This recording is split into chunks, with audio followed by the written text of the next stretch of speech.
He's also he's a necromancer dragon. He has a lair that seems extremely racist of you. The lair doesn't have any racial connotations. True. Also, No. You know what? I think that we should all start calling our homes our lairs. Yeah, I agree. Yeah. We should also start wearing cloaks again. True. Last D&D session, one of my players came in with a cloak, and it was the best thing ever. She's also been trying to befriend a crow. She is a druid, but yeah. You know what?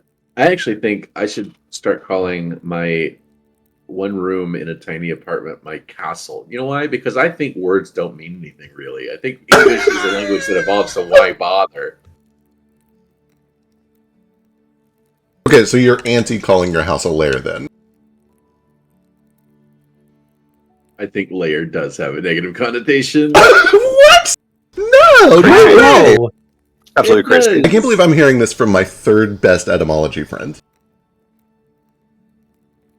Lair. What is the best? It's a resting or sleeping place. There's nothing evil in this definition. Okay, but another, so from Oxford, a place where a wild animal, especially a fierce or dangerous one, lives. That's why it's a villain's lair and a hero's hideout. Just because you're dangerous doesn't mean you're evil. We're dangerous. We're level what, 12? We might be evil. We are definitely evil. Read a fucking book, okay? Like Chronicles of Narnia said. Is he dangerous? Of course he's dangerous, but he's good. Just like Jesus. Aslan, and he's Jesus Christ. He is Jesus Christ. Yeah. Spoilers for Chronicles of Narnia. No, Tex no has one's a lair. Tex does have a lair, but he's also a wild and evil beast, yeah. Yeah, you're not helping. Yeah. I can't see the unicorn. I agree. No one is more dangerous than God. Yeah. Mm-hmm. Yeah, that's just kind of tautologically true in a monotheistic belief system. Yeah. That's why we always refer to heaven as God's lair. Yeah. Yep. God's lair. God's lair. He only comes out every so often, like 2,000 years ago. Did I refer to the moon as Styx's lair at any point? Because I feel like I may have. I don't think so. You said it was like her plane or whatever. I probably said abode. I probably used some flowery, prissy language like abode. Yeah, I feel like domain. I feel like the whole moon being her lair. I feel like a lair feels like it needs to be enclosed. Yeah, that is also. Like I wouldn't call like a beach a lair unless there was a cave on it. Right. Right. Why do we need layer? There are so many good words we could use that need to be revived. What about man? Why are you being so contrarian about layer? Oh wait, you're always contrarian. You're busy. What about? I forgot. No, listen. They're beautiful words. What about demens? But nobody pronounces it demens. It's just pronounced domain. Yeah, so I feel like demens is just an outdated version of domain. Yeah, but if you say it like demens, it's really fancy. True. Fancier. True. Mostly I'm just humoring this so I can shove these last two pieces of sushi down my throat. Whenever you get a chance after you're finished shoving that in your face, can I have my unicorn? I can't see it. Her beautifulness. Oh, can you not see it? No, I can't even select that room. There we go. Visibility is so fucked right now on this map. You guys are seeing behind the curtain. You're seeing how little of this manor I have prepped. Maybe it's all in that shadowy spot in the northeast. You didn't think we were going to take so much to this guy? So you didn't really build his house out? You guys have reached the point in Dungeons & Dragons where I can no longer prepare maps because you can be wherever you want to be in 10 minutes. I will just let you know that I will actually unlock teleport after I think possibly this session. You kind of already have, right? Like you've already got your TVP equivalent, and that is good enough, right? Yeah, but I get literal teleport, which is 100 miles in 10 minutes. Yeah. The other group also just got teleport. And they're already using it for shenanigans. I'm so excited to get you guys back together. We're so close. They're almost done with their mission. You guys are basically done with your mission. Let's pick up. When we left off, you guys had returned from the moon and from the resurrection ritual to revive Prospero von Moresco Wittershins. When you returned, you discovered that there were airships, Cyril airships, on the horizon. Kind of spread out, flying south. You spotted some close, some far. You spotted a few to the northeast. They're kind of like fanning out along the border. And you heard them, the ones that were passing over, and then you looked out and saw that there were more off in the distant horizon.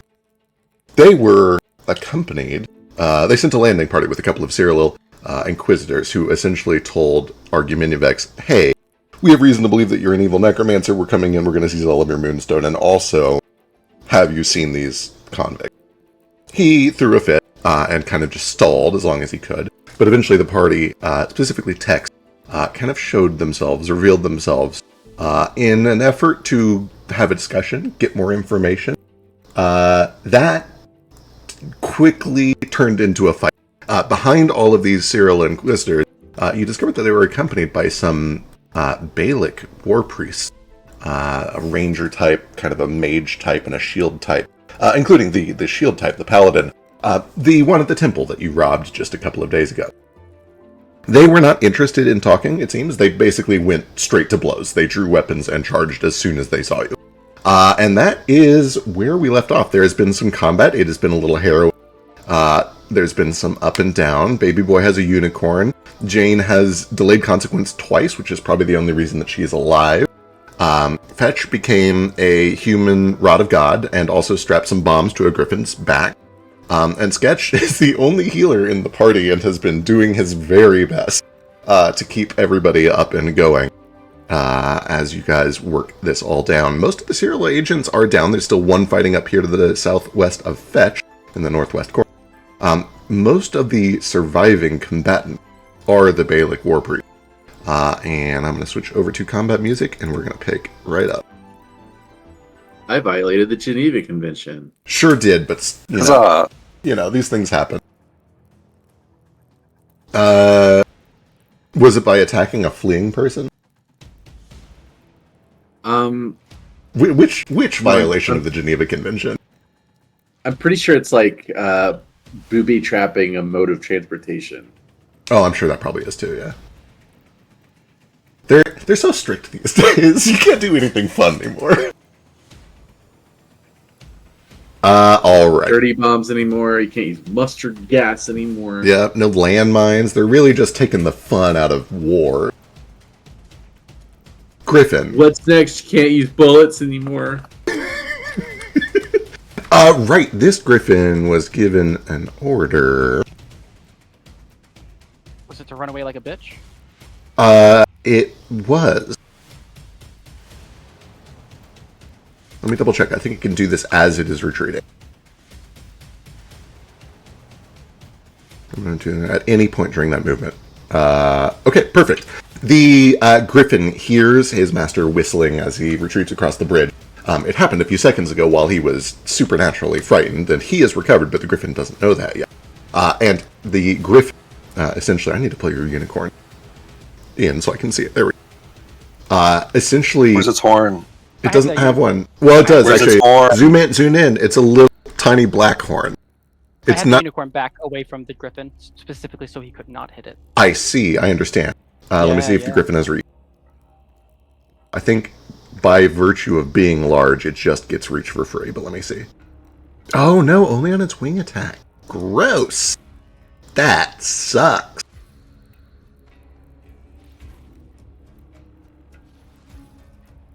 Well, that being the case, it will use one action to... Oh, we already did that. We can't do that anymore. It'll use two actions to do the flying strafe anyway. It only gets to do one of these, but it will essentially kick off of you, baby boy. It kind of like turns around and does a hind kick, talon strike on baby boy. What am I talking about? You can move as part of this. Oh my god. Well, good luck, baby boy. That's a critical hit.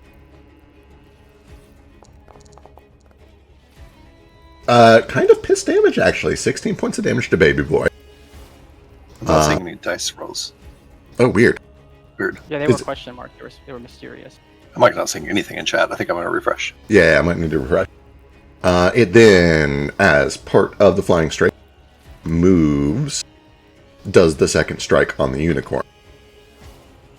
Oh, I forgot this fight was fucked. Right. Yeah, yeah, it sure is. It's pretty tense.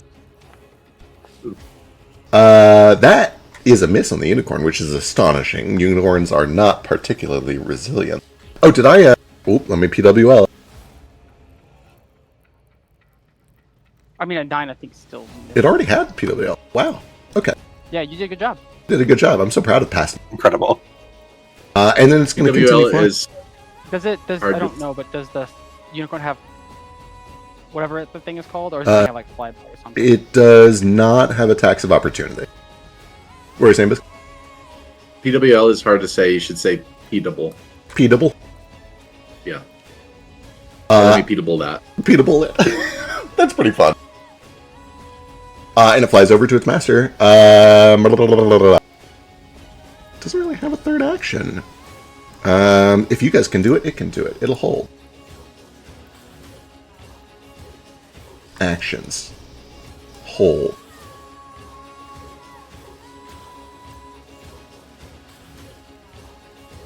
Okay, that brings us to Jane. Okay. Well, ears still kind of ringing. Jane, wakes up on the floor, having been healed by Sketch. We use one action to get up from prone. And then as she stands up, looks around, I think something, automatically kicks in her, inner circuitry. The faceplate splits open, and instead of the blue glow that's normally in there, there's a green glow that comes out. And I will use, where is it? My repair module. And then last action, getting my bearings, seeing things are still tense outside. I will sustain my spell down there. The screws holding the roof of that well rust and break, and the roof falls off to the ground. The grass all grows super long and unkempt, like it's been growing for years and years unmaintained. And the area starts to expand and get bigger as well.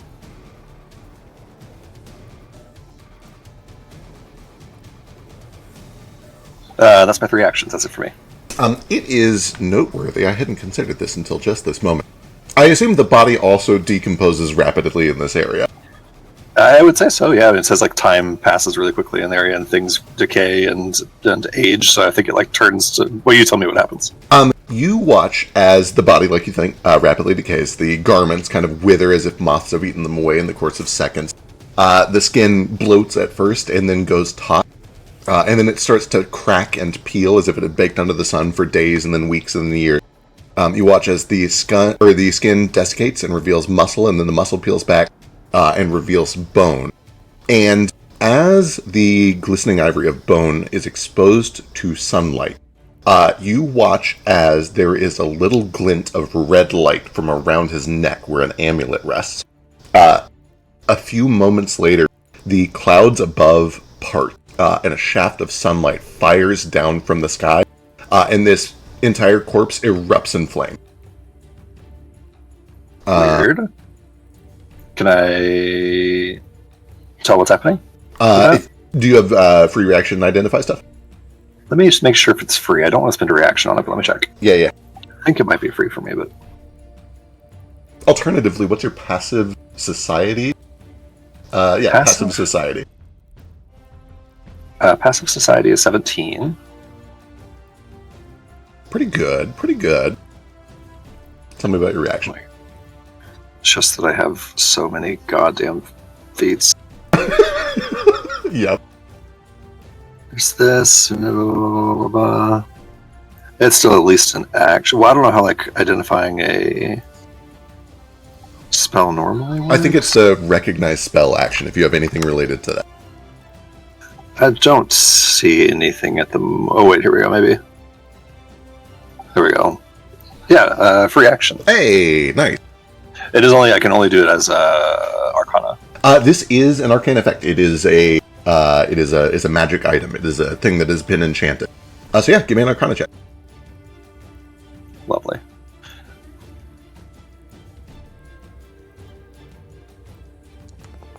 Jesus Christ. Woo. This pairs really well with your pretty decent society skill, too. The amulet is essentially the Cyril equivalent of a cyanide pill. It is triggered by bone being exposed to open air, and it literally just the entire purpose of this magical device is if a lot of bone is exposed to open air, it calls down a beam of sunfire to obliterate your body. And you would know from your passive society, Cyril has an incredibly strong anti-undead sentiment. They knew they were coming to a necromancer's castle. They have strong religious aversion to their high priests being turned undead. This is essentially just a, hey, if they start to turn me into a skeleton, blow me the fuck up. So if we makes give them sense. compound fractures, they'll just explode. If you were to expose enough of their bones to the air, yes. Jane, with your 32 on Arcana check, there's an override. There's a dead man switch. Oh, so they You could mean, like you mean a live man switch? live Or man yeah, I switch. guess it would be a live man switch. They have a live man switch. Also known as just a switch. True. Anyway, I think that was all your actions. Is that true? I believe so. When does fast healing happen? Is it the end of my turn or start of my turn? Oh, I know we looked this up 3,000 weeks ago. Let me guess. Just I have fast healing right now, and I don't know if I need to heal right now or if that's later. I imagine it'll do it automatically when you pass burn, but let's see. At the beginning of its turn, so no, it has failed us miserably. That's so stupid. So stupid. So bad. Alright, that brings us to Morthame. The ranger has shaken his fear, or at least his fleeing, I should say. He's still slowed 1, and that will be there for another, 7 rounds. I had forgotten about that shit. Truly. Fuck me. Right, that slow has done a lot of work. Well, With our telepathic bond, I will tell everybody if you can push any baddies into that space, it'll be very bad for them. But also don't get into it yourself. he's going to use an action to mount this griffin.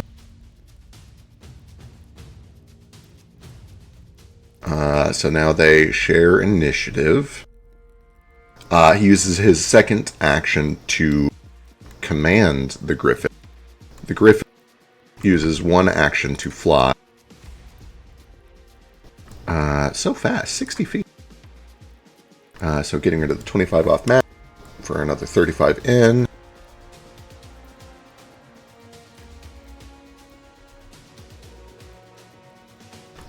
He'll actually go a little up to avoid. He sees this is growing too, so he's gonna be real careful. He's gonna come in and up, more up than in, to about here. And that's all of his actions. At the end of his turn, Biscuit, would you like to give me a D2? 2 means there's an explosion. Oh, right. That. Yeah, this is still happening. Ooh. Oh, it's gonna last forever. It's 3 turns now. Alright, that brings us to Sket. Oh boy. Okay. I don't have any heals left. I only had the 1.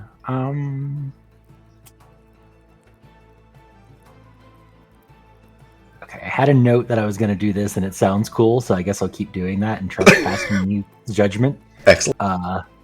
So I'm going to cast a spell here. Sketch is going to hold up his empty hands up to the sky where the you mentioned there were clouds, so I'm going to use that. And then a bolt of lightning is going to drop down as I cast Draw the Lightning. The lightning is basically going to bounce off of Sketch's pans that are kind of metal right now and into Roea here.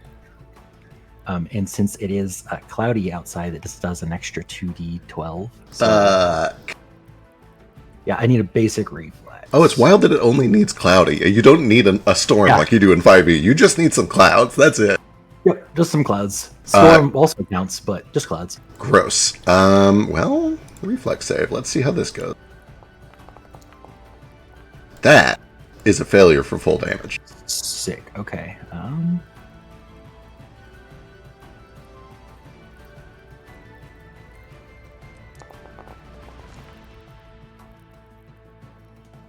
17 plus, I need another 2d12. More.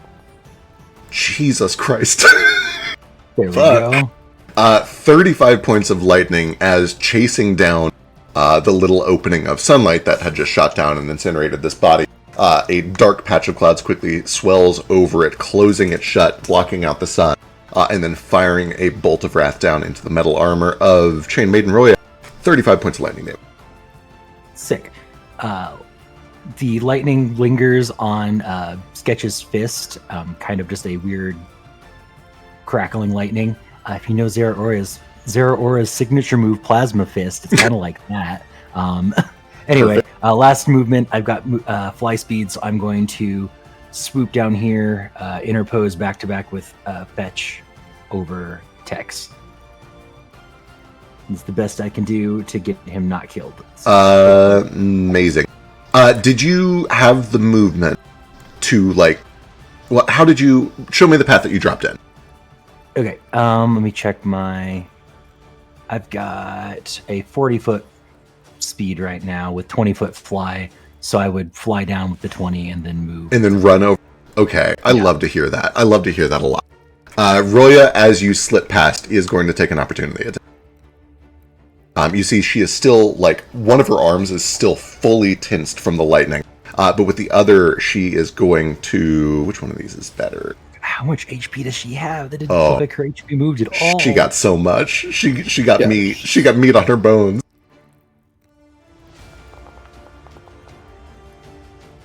Uh, 23 is a hit. Yep.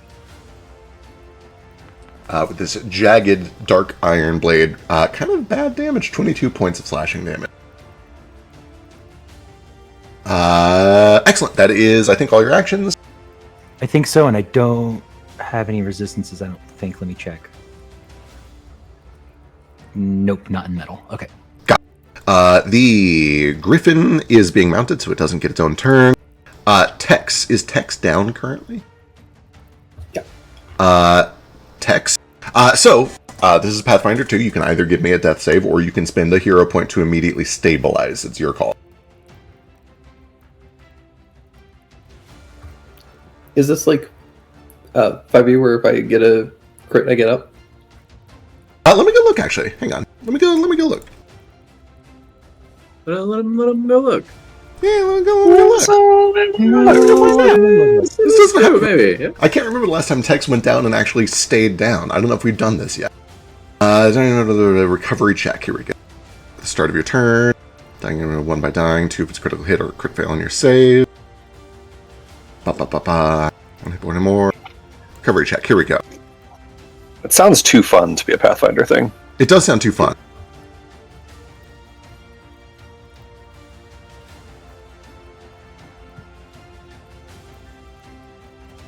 It is. It's way too fun to be a Pathfinder thing, but we are house ruling shit. If you roll a natural 20 on your death save, I'll let you come up with 1 hit point. So why did you look it up if you were just going to house rule it? Because I wanted to know the rules. That's how you learn. If you don't know something, you Google it. No. That's not how we would do that here. If he doesn't roll that 20, can he still use the hero point to then stabilize? Way ahead of you. I'm Googling now. Spend 1 to reroll a check. You can spend all your hero points, minimum 1 to avoid death. You do this when your dying value would increase, so you could do it after the roll. You lose the dying condition entirely and stabilize with 0. Okay. Cool. So I will roll. I can't tell what your numbers are. I just saw 2 digits and got excited. 16. 16. So I think you stabilize automatically without having to spend any point. Yeah. My dying value reduces by 1. Wonderful.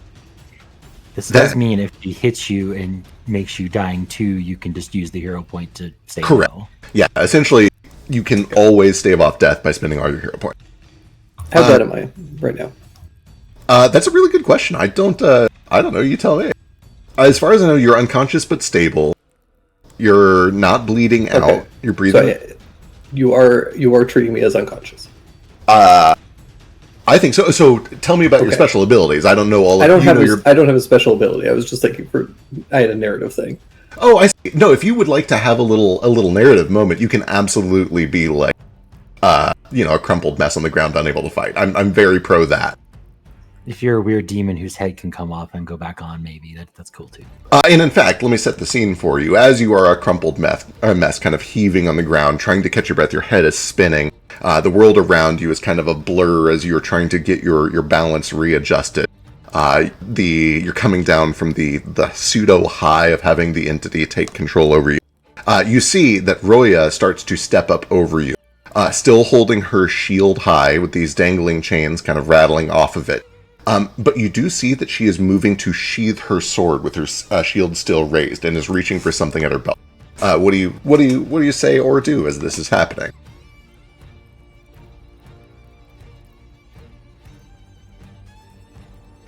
I am going to telepathically contact Jane. All right. Just say,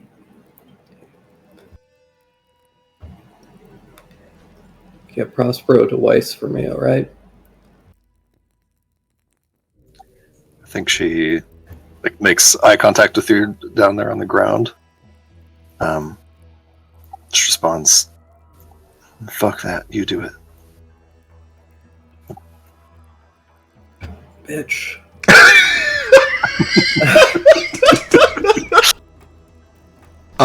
She is going to use her first action to preemptively raise her shield. And then she uses her second and third actions to reach into a pouch by her side. She can't do this with any amount of thievery. So you all see it, especially Fetch and Sketch up close, and even Tex. You see that she sheathes her sword, reaches into a pouch, and pulls out a tiny little wooden totem about the length of her finger. Checking.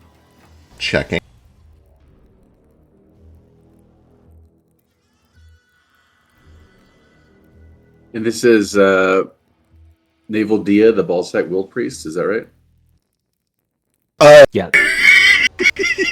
Yeah, it's Chainwhip and Roya. Just checking.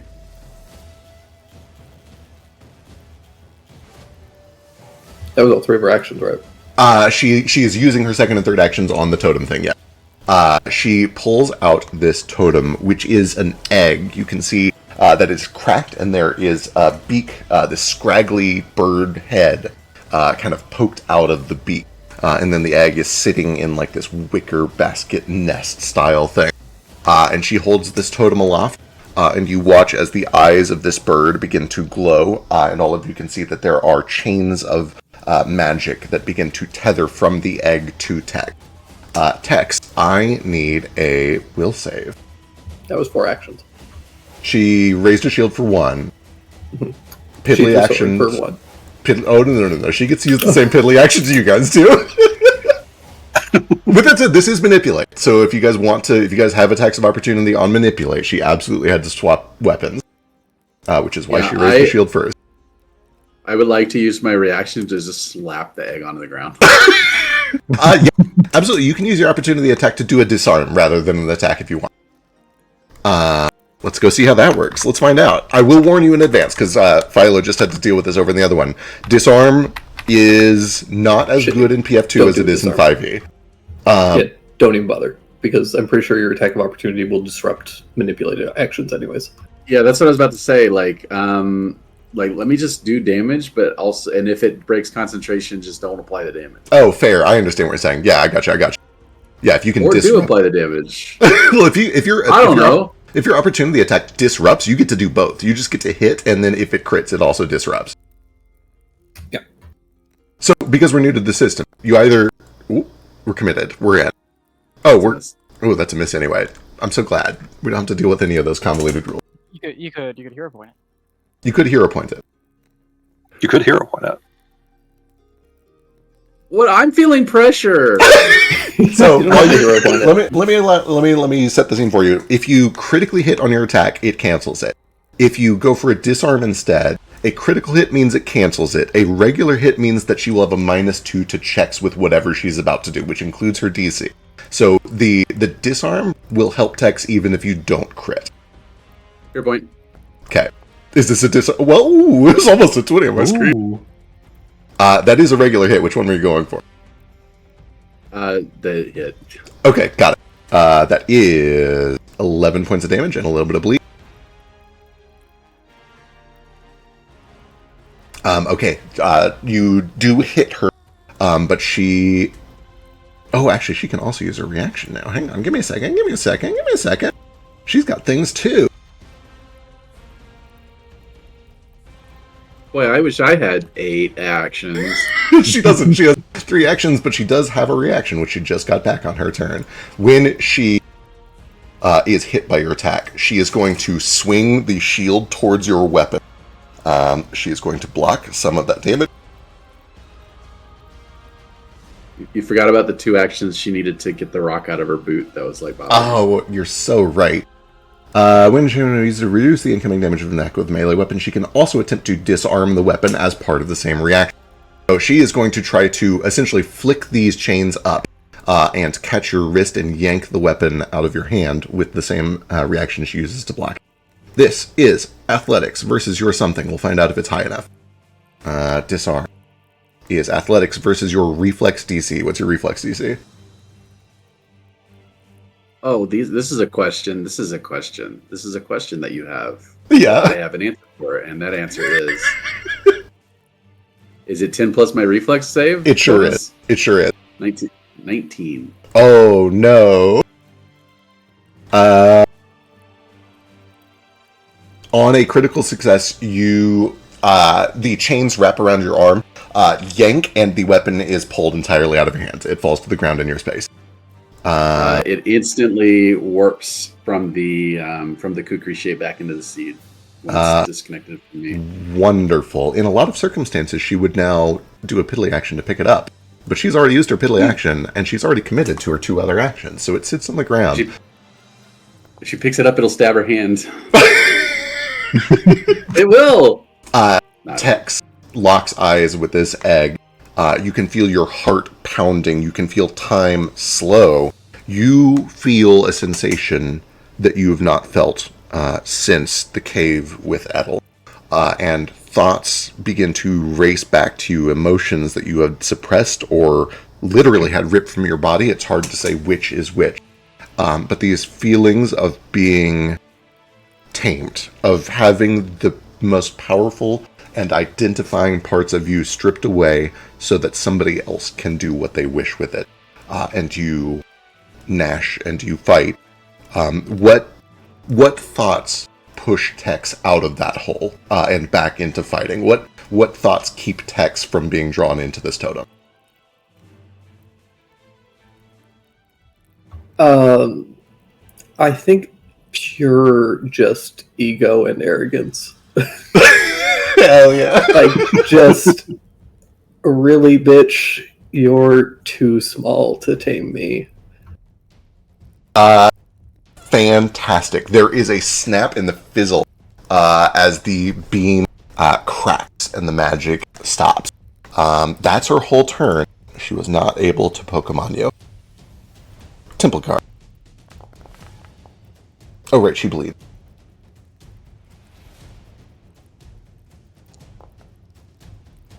And continues to bleed.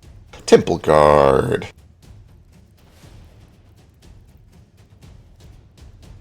Temple Guard is kind of in a bad way, has just watched 3 of his allies fall, and watches as Roya, stops fighting to do some shit that he doesn't seem to understand or it wasn't communicated to him. He looks confused, but he is going to try to swing on Sket.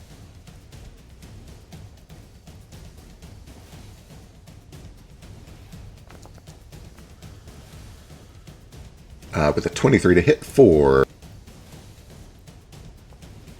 Oh, max damage, 17 points of slashing with this halberd.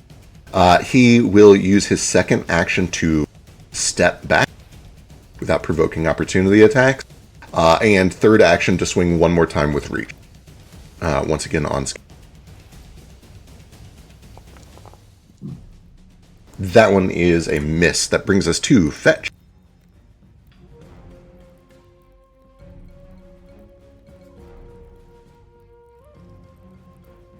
Okay. Did anybody see where my boomerang dropped?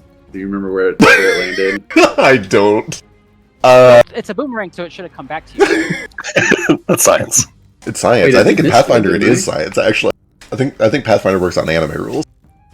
I'm pretty sure I missed when I threw it. It comes back to me if I miss. Yeah, literally out of miss, I think it just comes back to you with the returning property. It doesn't have returning. Well, it doesn't have a magical returning property. I'm looking. I feel like if you're proficient in a boomerang, though, It has the recovery property. It's designed to return to the thrower when they miss the target. a property only the boomerang has in this entire game. Then yeah, you have it in your hand. Your hands are full when the weapon returns fail to go. Literally, just call it the boomerang property. Right.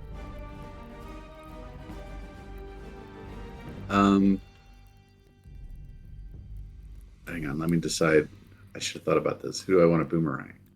I'm just gonna boomerang the ball sack champion. Bring it. I can't double slice. I do still have a hatchet as well. Oh, speaking of which, how does that work? So my kukri splits into two, so that I can duel with a kukri, but she's disarmed one of them. Oh, that's a really good question. I assume that as long as you're holding one, they both maintain their form, but if you let go of the other, they like snap to each other like magnets and revert. So the other one is still in hatchet form on the ground. Okay, I let go of the other one right beside her head so that they snap together. Saw that one coming, yep. Magically, it shunts around her face, doing no damage, and then rolls off of the bridge of her nose like a pea. All right, I'm just going to bash her face in with them. Excellent. Let me just bear with me, okay? I very rarely take very much time during my game. Everybody gets one. You guys Everybody are gets so one. slow. It's all good. She does still have a +1 from her shield being raised. I'm gonna check my feats here. Or sorry, a +2. Oh wait, I can just do this so it's automatic. Look at that. I don't know how shove works in this game, but if you've got any way to get her into that area, it will mega fuck her. I don't think I do. Fetch also has like 4 movement speed right now, which is kind of a problem. Yeah, okay, I don't even know Yeah, if you'll I can make have it one tile. Can I move one tile? I think you can move 1 tile, yeah. I think your speed is actually like 15 currently. Because it's like 5 because you're not strong enough, and another 5 because the armor is especially heavy. Okay, I move here and lightning bolt south. Fuck. Hell yeah. She already used her reaction. Temple Guard is going to take an opportunity attack. He has reach. I think I can catch this griffin too. Oh, Wait, no, he's you might flying. be right. Oh, sure, he is 25 No. off the ground. You can't opportunity attack if he just steps. Oh, he did just step. You're totally right. Totally right. Fuck. I mean, he could move, but he might as well just step at that point. All right, here we go. 2 reflex save. Oh, actually, yeah, that one is still at bridge level. Yeah, you can get that too if it's long enough. 120 feet, it's totally long. Yeah, that's what I was referring to. Sorry, I thought you were doing the one to the right. And I thought he was flying. Let's see. Roya critically succeeds, because of course she does. She's perfect and beautiful in every way. Nasia takes half. Griffin takes half. Why is it rolling acid? What the heck? Probably That's just extra. alphabetic. Never mind. C. Will Priest takes half of 21. Lightning fires, kind of like arcing off of the little bits that are still left from Sketch's attack. And Does Griffin rips take through double because it's flying type? It doesn't, I'm afraid. I'm so sorry. It's flying Idiot! It's rock. 1.5 times, not double. Is rock would immune? No. Is rock normal? Rock has no interactions with electric. It'd be I have a lot of thoughts about the rock type, which I won't go into here, but we don't need both ground and rock. And that's all there is to it. Anyway, I think that's 3 actions from I Ben. mean- ground is ground bad dirt. against bird, and rock is good against bird. Why is rock good? Because Have throw you rock thrown a rock bird. at a bird? All of us Yeah, do rock- that immediately. Birds can't survive rocks. Okay, alright. Throw dirt at a bird, nothing happens. Throw a rock at a bird. Although dead. actually, birds eat rocks, so maybe they should be. They Maybe it's So the other way around. Yeah, they Honestly, should get it's healed by probably a rock. remnant because originally it was going to be bird type, so it made more sense for rocks to be good against bird. Well, I'm glad that's not the case, because we're all... These motherfuckers gave us ground and rock as 2 separate types, but we don't have an air type. We only have flying. Yep. It's Naja's turn. She's still slowed, which is the worst thing in the entire world. It's not metal, it's steel. Specifically steel type. Yeah. God forbid it was just metal. Right. That would be ridiculous. Looking at spells. I don't like that you guys have already resisted all of her really cool spells. Oh, I'm That's sorry. what she gets for blowing her load early. Maybe she should have better spells. From chat, Maybe fairy chill with type. the blowing your load thing. Fairy type is good type. Everybody knows this. I don't agree with it, but it is their justification. Middle 4. Okay, space. Cool. Got it. Oh, that's fun.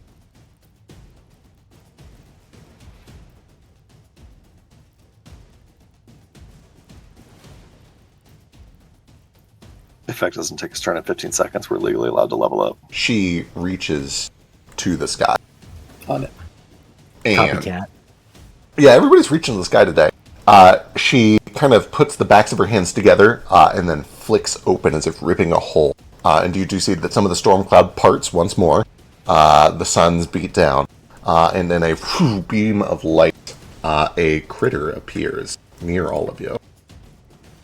I assume this isn't the mental effect. This is a arcane, concentrate, manipulate, sanctified spirit effect. I can't help with that.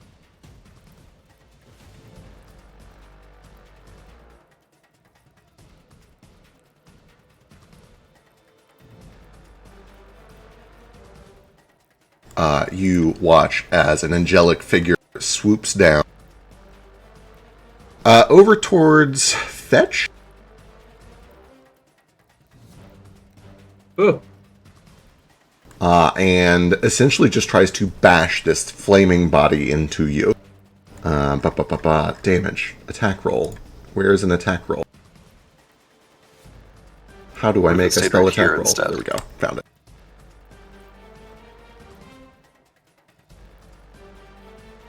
Does a 25 hit you, Fetch? I think it does. It does. Yeah. It hits but not crits. 4. 3d8. 88 checking. healing. 3d8 heal. Let's see. Damage type is the same as the chosen weapon or any of its types for a versatile weapon. Just bashing. 3d8, so 16 points of bashing damage. As this angelic guardian slams into you. That's both of her actions. She's slowed. That brings us to Baby Boy. I have some questions. So you've stated in the past that if we can do it, they can do it. Yeah. Can they do flexible casting? Yeah. In the sense of they can use a spell slot for a different spell? You're totally right. So they were saying that my unicorn has an extra healing and can use the other spell slot he has. Oh, I understand. You were using this against me. Let me double check. Yeah, you can absolutely burn the cleanse affliction to do another heal. Yes. I was not aware this room What would have more happened? heal. Sorry, what was that, Baby Boy? Yeah. Fuck me. Everyone's really far over there. I'm gonna use my action to sustain and have the unicorn heal Jane. Okay. Thank you.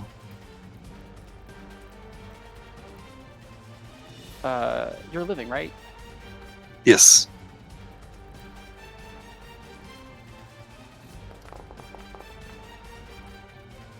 $32 Bless healing. you. And then this is a spell. So does the spell work on summoned creatures?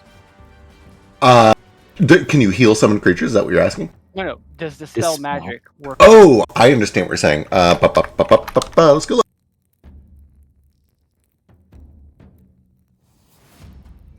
If you dispel a magic item, does a magical property to artifact or similar item, counteract check, target.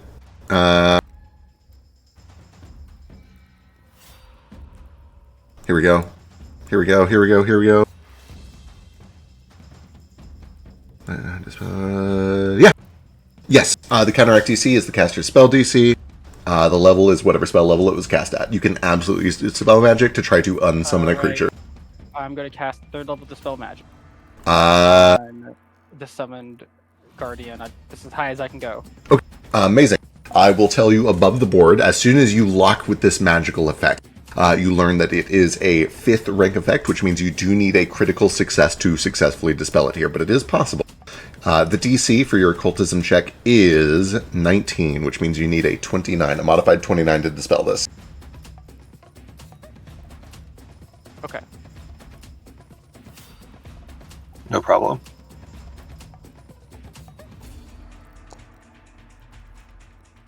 Damn. That is a failure. Well, I don't want us to die. So I'm Can gonna you go even get with a it. 29? You already rolled a 14. If you get 6 more, I don't know. you can get I 27. have 14. That was in that 7. Oh, well, that's Yeah, Yeah, you actually had a pretty like a Alright. 1 in 4 15. chance. Yeah. Okay. Then yeah, go ahead. Hold on.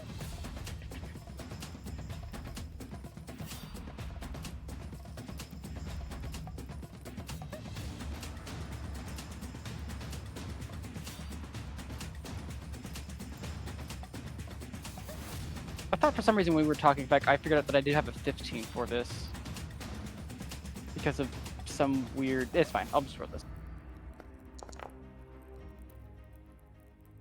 Even worse, wow. Afraid Great. not. Is that a critical failure? That is a regular failure. Oh, never mind. That wouldn't But you already have the success, yeah. Okay. So there's no effect. You succeed, but don't critically succeed. It is just not strong enough to shut this thing down. I believe that's 3 Oh, that's actions. my turn. Okay, we have a hand raise from Sket. Just wanted to point out I'm quickened for some reason, so I have an extra action. I'm just going to hold it until next turn. Just wanted to get it out there Got it. before being too far. Okay, cool. I forget where you got the quicken, but I do kind of remember it, so Yeah, I kind of remember. I think it was Jane, maybe? that sounds reasonable. Possibly. She does time. I do have that effect on people. Yeah. This is the unmounted griffin. Going to... It's kind of confused, actually. You know what, actually? I am going to require an animal handling check from this guy. He's giving conflicting orders. He's probably pretty good at this. He's good at these, right? Oh, right, there is no animal handling. It's just nature now. If you know about plants, you can tame a rhino. True. Yeah, we're fine. It's a trained warp. Okay, it is going to swoop back in. Uses 1 action to just fly to get close. And then 2 actions to swoop in and make 2 strikes.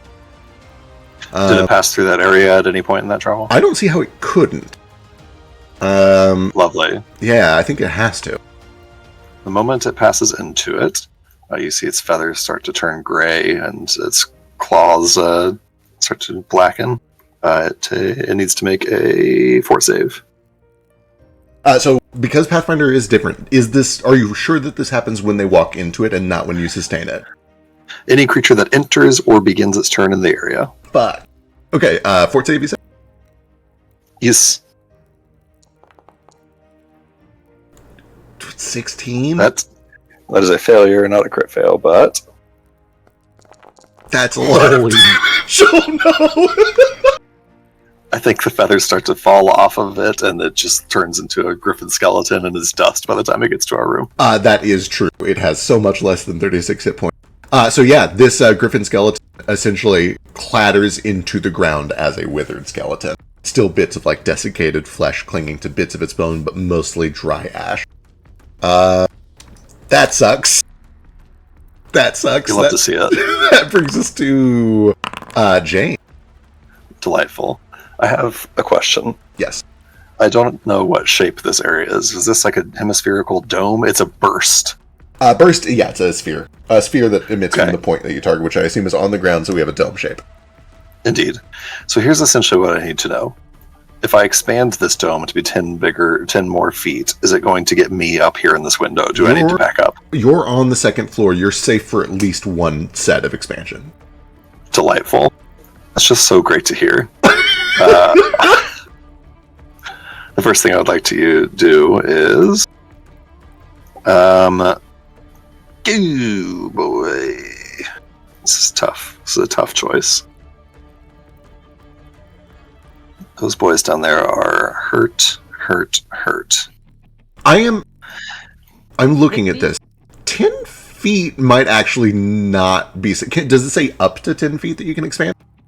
It says it expands 10 feet. It does not say up to. I don't get to choose. I was going to say 10 feet is actually quite a lot. Yeah, that's what I'm wondering. Let me I also want...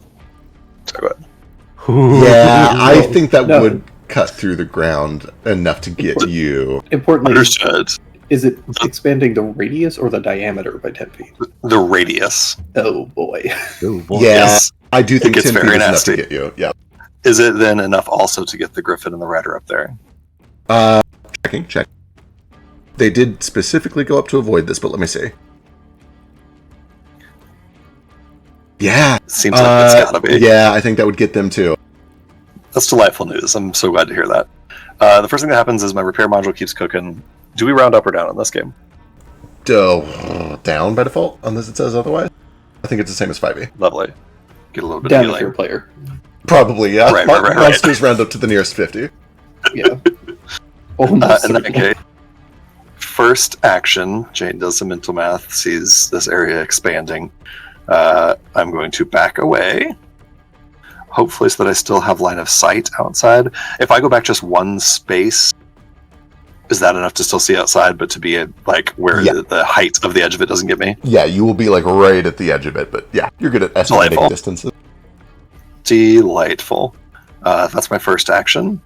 Second action is... Yeah. I actually think I'm going to... Second action, sustain the spell. The area keeps expanding. The grass, like, growing around the well now has, like, completely overtaken it. It's, like, starting to crumble to dust. I think it gets big enough that it's even getting, like, the walls of the keep now. There's, like, bricks falling out, shingles sliding off of the roof. And then in the third action, I am going to just... Hold on, let me check the range of the spell. Yeah, I'm out of range for all this shit now. I'm just gonna hold my third action for next turn. Perfect. Do you think necromancers pre-weather their castles? Like, like a parent age, like God putting dinosaur bones in the earth so that we think the earth is older than 6,000 years? He's out there just like Okay. the opposite of power washing it. Yeah. Anyway, Rubbing horse pee on your copper roof to oxidize it. yeah, exactly. Boy, that area got real big real fast. Oh, that sucks. That's... I have a very important question. Yes. That beam of light that came and killed the other one. Yes. What was the damage around it that it did? It seemed to be like a fire strike from the heavens on the corpse. Okay, so it wasn't like doing area effect around it. Right, yeah. I mean, it engulfed the body. Theoretically, if you were to go lay on top of a corpse as the bone was exposed, you'd burn to death. I was just worried about text. Oh, I understand what you're asking, yeah. That could be a problem. We'll find out. Anyway, it's Moratham's turn. He starts in the area. Is fort save.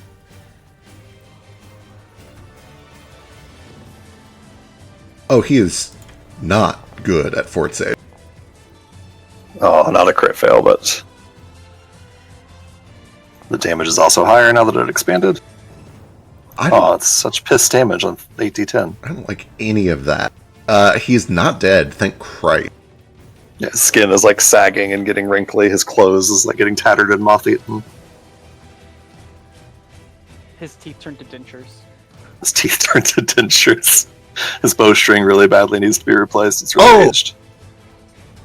Okay, do I understand correctly that the effect of this spell is essentially to just make time happen really fast so that things decay?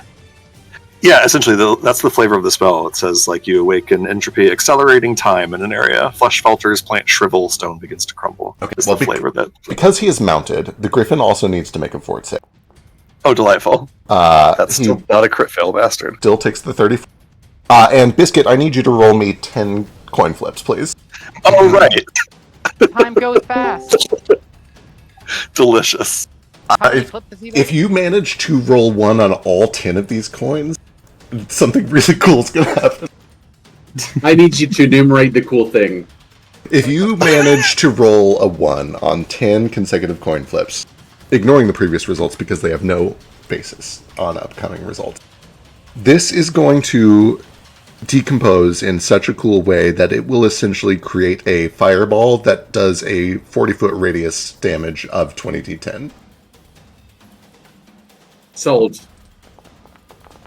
That's a Crap. lot Oh of my What? Shit. Holy shit, Completely Biscuit. insane. What does he get for that? Come on, you gotta give me something. Jesus H. Christ. Jesus Wait, fucking Christ, Biscuit.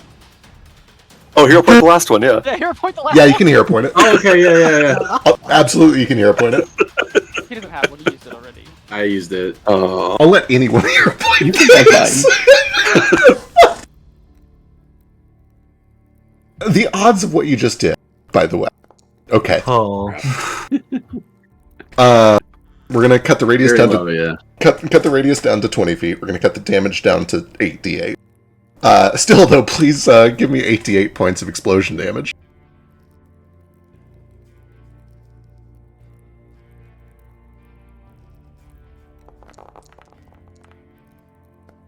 not as unlikely as I thought. It's a 1 in 51 chance. I had so much faith in powers of 2. There's no way it's that low. I trust. That's a lot.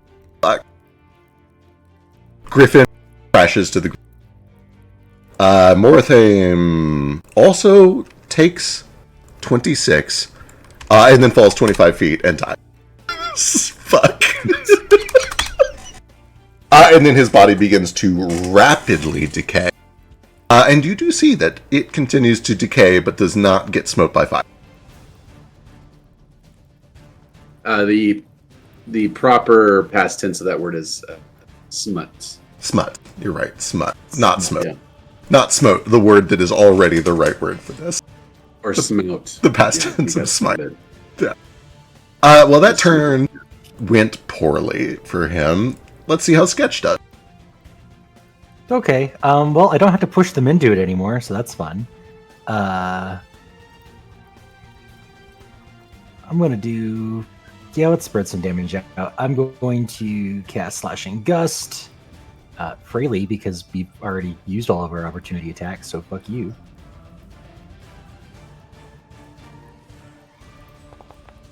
Yeah, Drake's got it right. It's 1024. Well, Yeah. that sucked. I'm gonna hero point that one. Yeah, 11's no good. 12 is also no I get good. 2 different attacks because I have my hands both free. So one more. Good luck.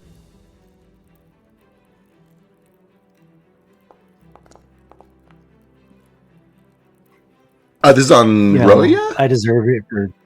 Yeah, I was gonna be on Roya. Yeah, I'm afraid 17 is not enough. She's got this big, heavy shield up. Well, I hate everything. It's fine. Well, I don't want to die, so I'm going to use my remaining action. I'll pick up Tex with 1. Is Tex still down technically? Tex is still dead. Oh, yeah, he's bleeding out on the field. Okay, and I'm gonna pick up Tex and run away. All right. Everything is already used in reactions. That sucks. Okay, excellent. That brings us to Tex. You are stable. So I think we just skip. You know, I did this in Crosswinds, and I think I like this rule. I don't think you should be penalized for being stable. You can roll a d20 and see if you nat 20. Yeah. Okay, we're good. Roya starts in the turn. Needs a fort save. Fort save. Roya, no. I think that's half damage? Yes.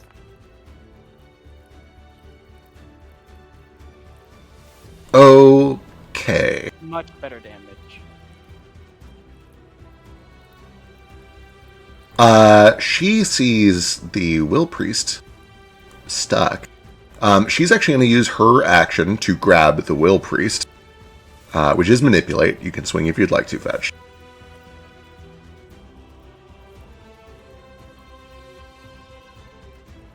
Donk. Fuck. Oh no! That's a big hit.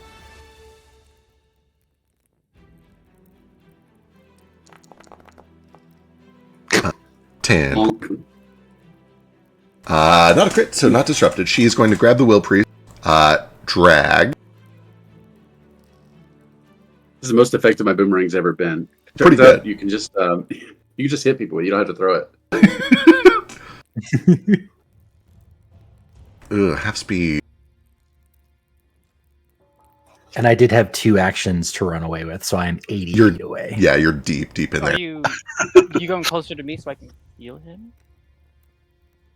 I didn't want to go through the death hole, so I don't know Indeed. where I'm running in the I castle. thought there was a window here that you were shooting things out of earlier. That was second And floor. also a giant hole in the. Oh, I could fly up to the 2nd floor. I have a fly speed right now, so she really can't get me if I fly up there. Good idea. Yeah, she also Yeah. does not seem like she moves fast. Yeah, and then if you pop out over here within 30 feet of my unicorn, I can heal him next turn. She Yeah. releases her friend, and then she is going to grapple Fetch, or attempt to grapple Fetch. I think this is against Uh-oh. your fort. Ugh. Oh, thank God. What's your fort 19 DC? is my fort. I hate that. I hate that a lot. She's going to try one more time with map. Roya, no! Oh, wait, that is with map. No, that's not with map. Fuck. 15. Or Praise 14. be. Or 16. Shit. So she comes over. She sees this impending wall of death. And she looks down to her shield where there's the holy symbol of Baelus. And she says, sometimes the only thing more useful than a dead enemy is a living enemy. And she tries to grab you. Her intent is to hold you in front of herself so that Jane will not expand this anymore. But she fails to grab you. That's her entire turn.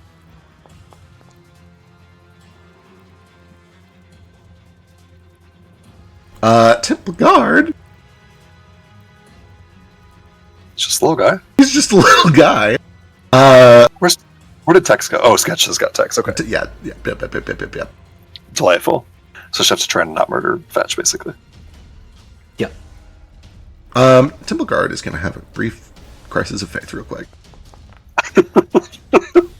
He What's wrong? Are you more scared of me than your god? does a running charge kind of around this staff. And with his second action is going to try to shove Fetch. Oh no.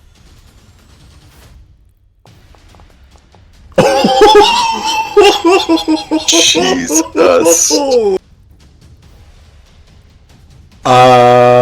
Cool. Critical success, you push your target up to 10 feet away from you. You can stride after it if you wish to, but you must move the same distance in the same direction. This Temple Guard keeps looking back and forth. There's still a look of confusion, like he's not sure what's going on. He's not sure what is happening here. He's not sure why it seems like Roya is calling all the shots and doing weird things that are not protocol. But he also understands what Roya is trying to do. And he lowers the glaive and essentially just shoulder checks Fetch into this magical effect. I don't think this is optional. Nope, sure isn't. It's fort save. From So I need Fetch. a fort save from Fetch.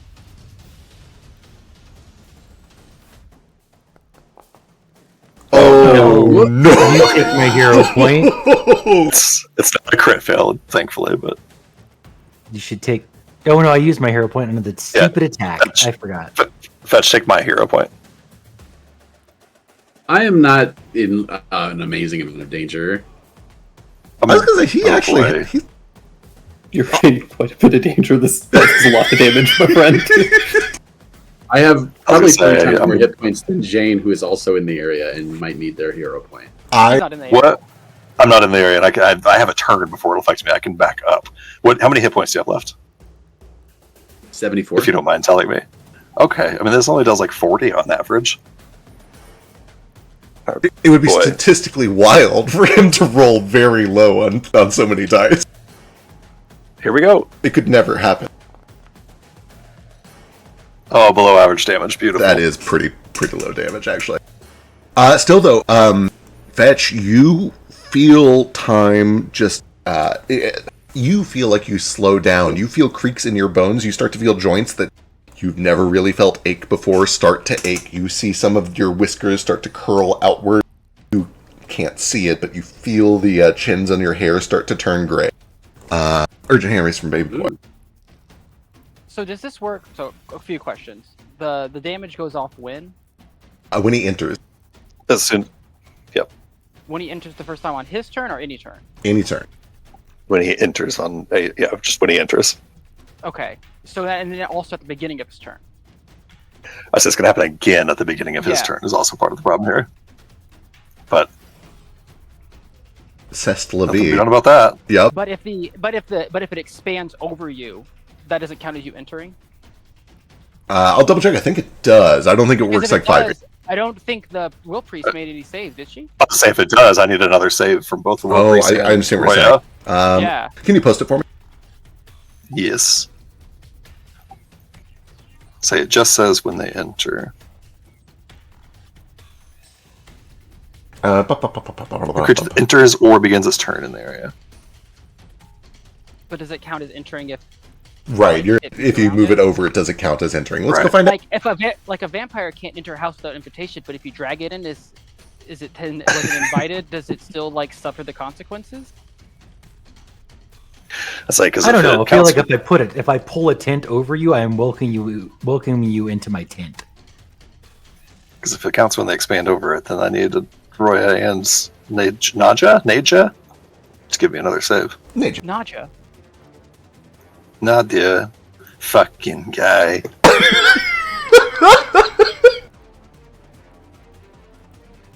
I don't see an immediate answer to this question. I don't want to immediately set the precedent that it works like 5e, because frankly, I don't like how 5e does that. We're going to flip a coin, and then I'm going to make a note to look it up between sessions and come up with a better rule. Bear in mind, the result of this coin flip will also apply to... Well, I guess Fetch is getting hit by both no matter what. Give me a coin flip. On a 2, it happens immediately when you expand it. On a 1, it only happens at the start of their turn. Okay. Okay, start with the turn on Because left. my argument would also be like he was shoved in there. It wasn't his movement, so he didn't. But I don't Still know, enter it. an area. You still enter an area if the area moves around you. Right. I would want this to work if we shoved a bad guy into it. It makes perfect sense to me that this would hit Fetch right now. Right. And I also think it's more intuitive that, like, because the thing is, starting their turn in it, that means that if it affects when you put them in it, then it hits them twice automatically, which is kind of fucked. True. Right. Yeah, just for fun, can you roll that 9 more times? Yeah, just for fun. Let's see it. If it's all ones. Oh, it's sensible and even distribution. I do think that we have kind of knee-jerk come up on the right response, but I've still a note to look at it between sessions. For now, he has 1 action left. He's gonna run inside. Again, can't catch up to Sketch, but he is getting away from that field. You didn't want to follow him in there? Or? No, he sure doesn't. Fetch, you start your turn in there. We have an urgent hand resist from Lush.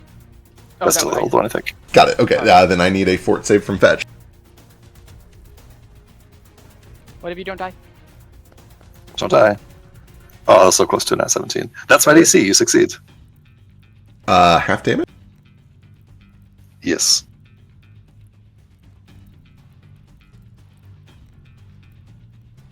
Just to do my due diligence here and ask, I assume that I cannot just choose for this spell to end, right? Not until the end of your turn if you don't sustain it. Okay. That's what I thought. Just wanted to make sure. Right. Oh, gross. That's a good damage roll. That So you is take 22. 22 points. Fetch, you look down and you can see your skin is tight against your knuckles. You see wrinkles where there have not been any before that are showing through patches of fur. Your fur has gotten thinner. But you are still here. You are still alive. What would you like to do? Become young and beautiful again is what I would really like to do. Did you get any smarter?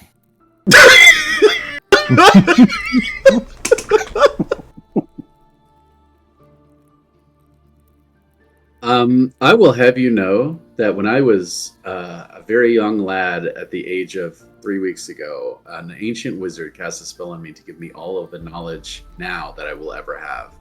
So I hate to break it to you. It doesn't go up from here. Right.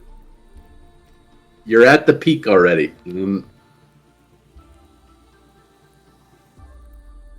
I feel like I should throw my boomerang at Jane in the spell. It won't end it if that's any consolation.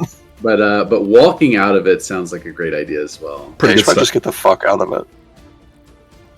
Can you make it up to like us and scramble off this way so you don't get shoved back into it?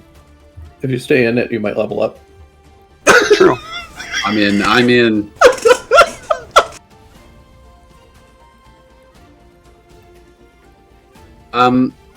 What? I was trying to find it, but I couldn't find my armor. I know it has a true sight, but what does it have any magic power that can help me here? Oh, let me look. I think it's in your.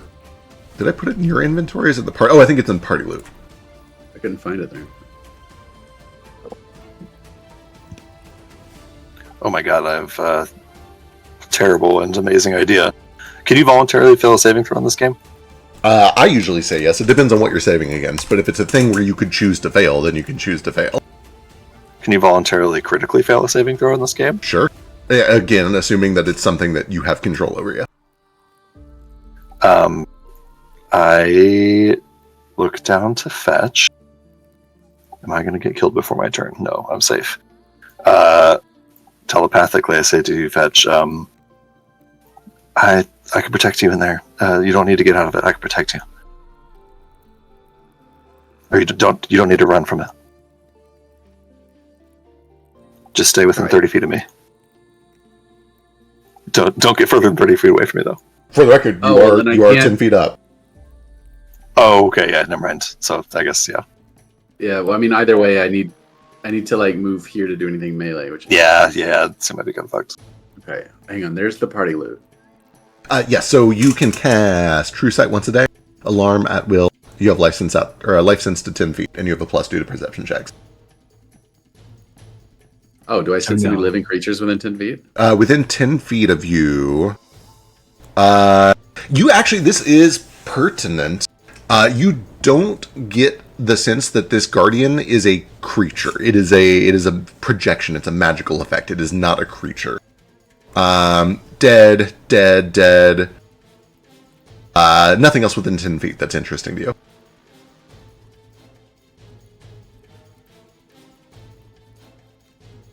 Talk me out of squirting a web over here. I'm not going to talk you out of that. That's such a good idea. I'd like to talk you into that idea. To be fun. No, it's a Remember terrible that- idea. No, it's Sorry, go ahead. it's a good idea as long as it still leaves you with enough movement to get out of there. I think web is a 3 action, isn't it? For some reason. Oh god, it's so slow to navigate and check stuff out. I should really do this between turns, like I ordinarily do. I'm distracted. In fact, while he's Everyone else looking does at it, that, so it's my turn. was there another window right here? No, we rolled for it last time. That is like a closed room. Okay, cool.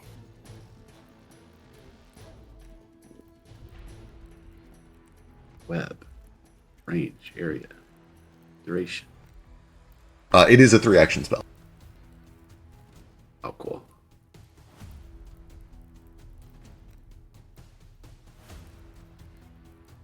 So maybe don't do that unless blowing a load's the last thing you want to do. He's got 43 hit points. He might live. Okay, first action. We're gonna move over here. Fair and reasonable. Second action, I'm gonna recall that second kukri to my hand using the called feature. Perfect. And then I'm gonna stab the will priest. Sure do wish you wouldn't. That's why I'm doing it. Just to just to make you hurt. Oh no! 18 misses. Rip. That's me. All right, wonderful. That brings us to Wilpre. It would be so funny to shove you back in there. But then she would lose her spell. I actually do not know what my armor class is right now. It looks like 20. Oh, right, because of the armor. Right, I'll look in a second. If it becomes pertinent. First action, she will sustain her spell. When that happens...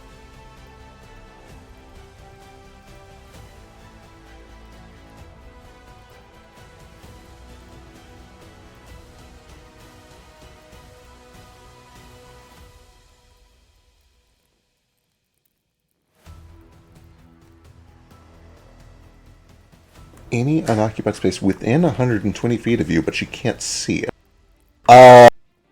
That's fine. She'll try it blind. You don't see it because she's wearing an iron helm that covers her face, but behind the mask, she closes her eyes, and you guys watch as this ball of fire zips into the door, flies over to wherever Sketch has gone. And first needs to roll a flat DC 11 to hit you. It doesn't have to. That's fine. It just fails, is not able to connect. With her second action, she opens her eyes and is going to... Oh boy, do we run or shove? Run or shove, run or shove. We run. Which does trigger opportunity attack if you'd like.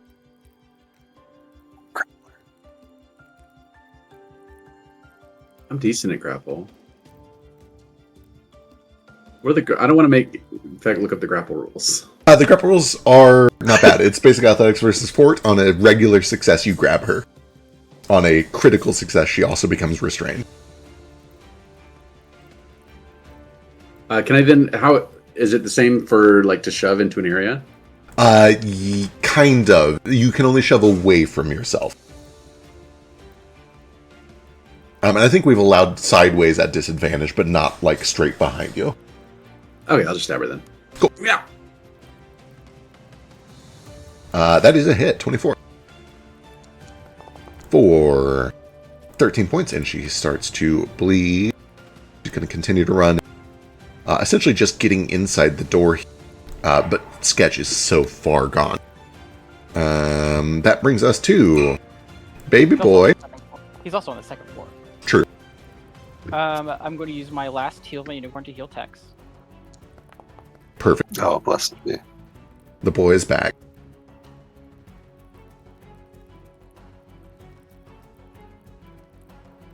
And I'll give you... You're living, right? Probably. Yeah, you're What are the other options here? I think it's like dead. That's really bad, Dan. That's really bad. I'm rolling shit with these. You heal 30. Okay, it's 30 more than I had. So. True. Get some. And then, since Tex and Sketch are 30 feet away, that means that the Guardian is 35. Is that correct? The Guardian moved at least 35. For what it's worth, it zipped in like a line of fire. It didn't like fly like an angel. It like zipped like a spiritual weapon or a magic effect of some sort. Yeah. I guess because like Sketch flew like super far into here, right? It caught up to him? It did seem to catch up to him. It moves. It has a very long range, or it moves very fast. One of the two. That being said, Sketch is within 30 feet because he brought Tex within 30 feet, so it's 35 feet of me then. Yes. Oh yeah. I see what you're saying. Yeah. It's within... Actually, no. It should be within 30 feet of me because I'm one square ahead, so I should be able to hit it from where I'm at. Yep. What do I want to?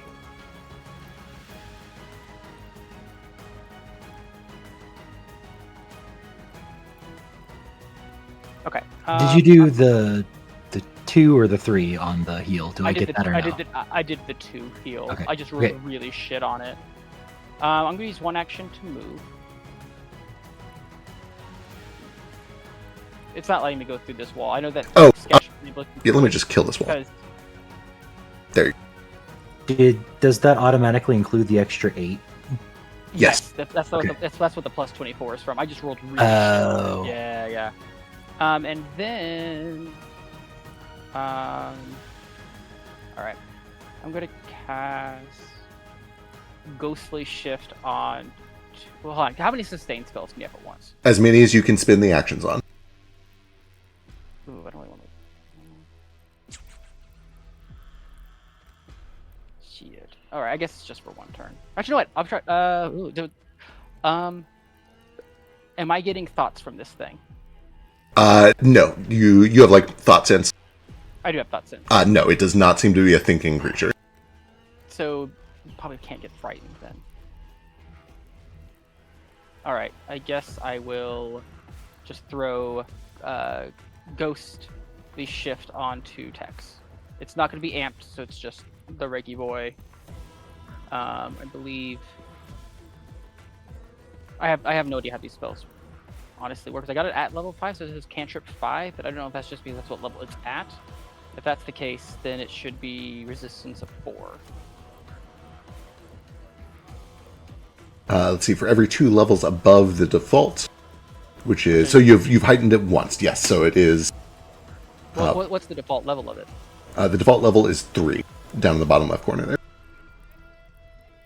So that is now. Okay. So 2 gets bumped up by 1 to 3. Are you amping this?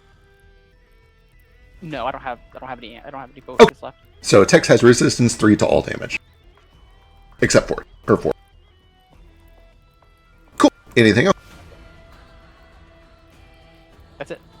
Okay. So I forgot to do this at the top of the last round. You've been hearing the dragons essentially fighting airships up top. And you do actually, for the record, you see the airships are starting to pull into defensive maneuvers. They don't seem to be doing well with this fight. However, some other things happen on the lair at the start of this turn.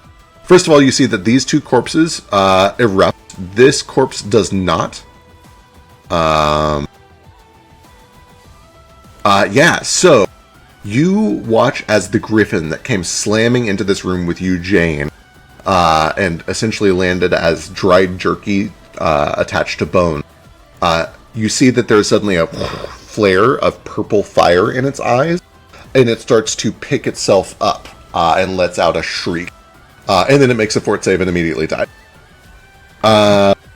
Likewise, you watch out front, the griffin by the tree starts to rise as a zombie griffin, makes a fort save and immediately dies. Morathane may be able to make this fort save. Oh, never mind. He's terrible at fort save. Give me damage. Also, what about the griffin that splatted? All right, that was the first one. No, the third griffin, the one that was killed last session. Oh, you're right. The dragon. You're right. I totally forgot. Well, his token is off the map, but the same thing happens to him. Does he burst into flames because he's? Okay, never mind. Don't overcomplicate it. It's dead and off the map. You do see the archer out there starts to rise as a skeleton. It reaches down towards its bow. It starts to draw the bow. He knocks it, he draws it, and shifts the aim off Jane and over towards the north up into this clusterfuck.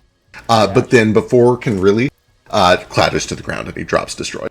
And you do watch that as this griffin and Morathane and the griffin are destroyed this time, their bones crumble to dust and they are gone.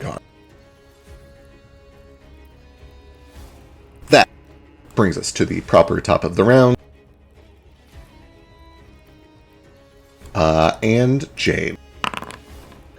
Ooh, boy. Gang,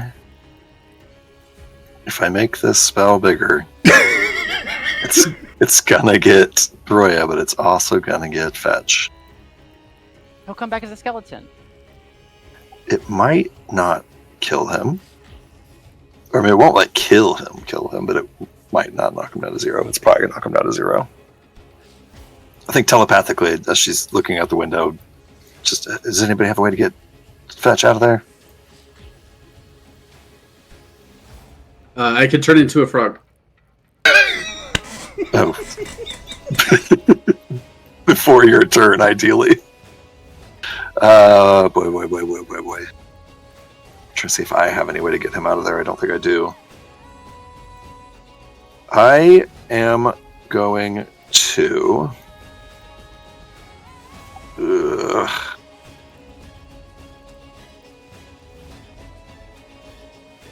Sorry, I don't totally follow the map situation. What's the fastest way to get like down here? Is it like if you're willing to jump, it would be jump down 10 feet, run through, and run over. If you're not willing to go through the AoE, it would be go out this hall, go north, jump over the banister here 10 feet, and then out the front door. And that's a shitload of movement? That would look like that. Are you a horse girl? I'm a bit of a horse girl, but Absolutely, horse girl. not that much. Okay, I can't do a lot of movement in one turn anyway.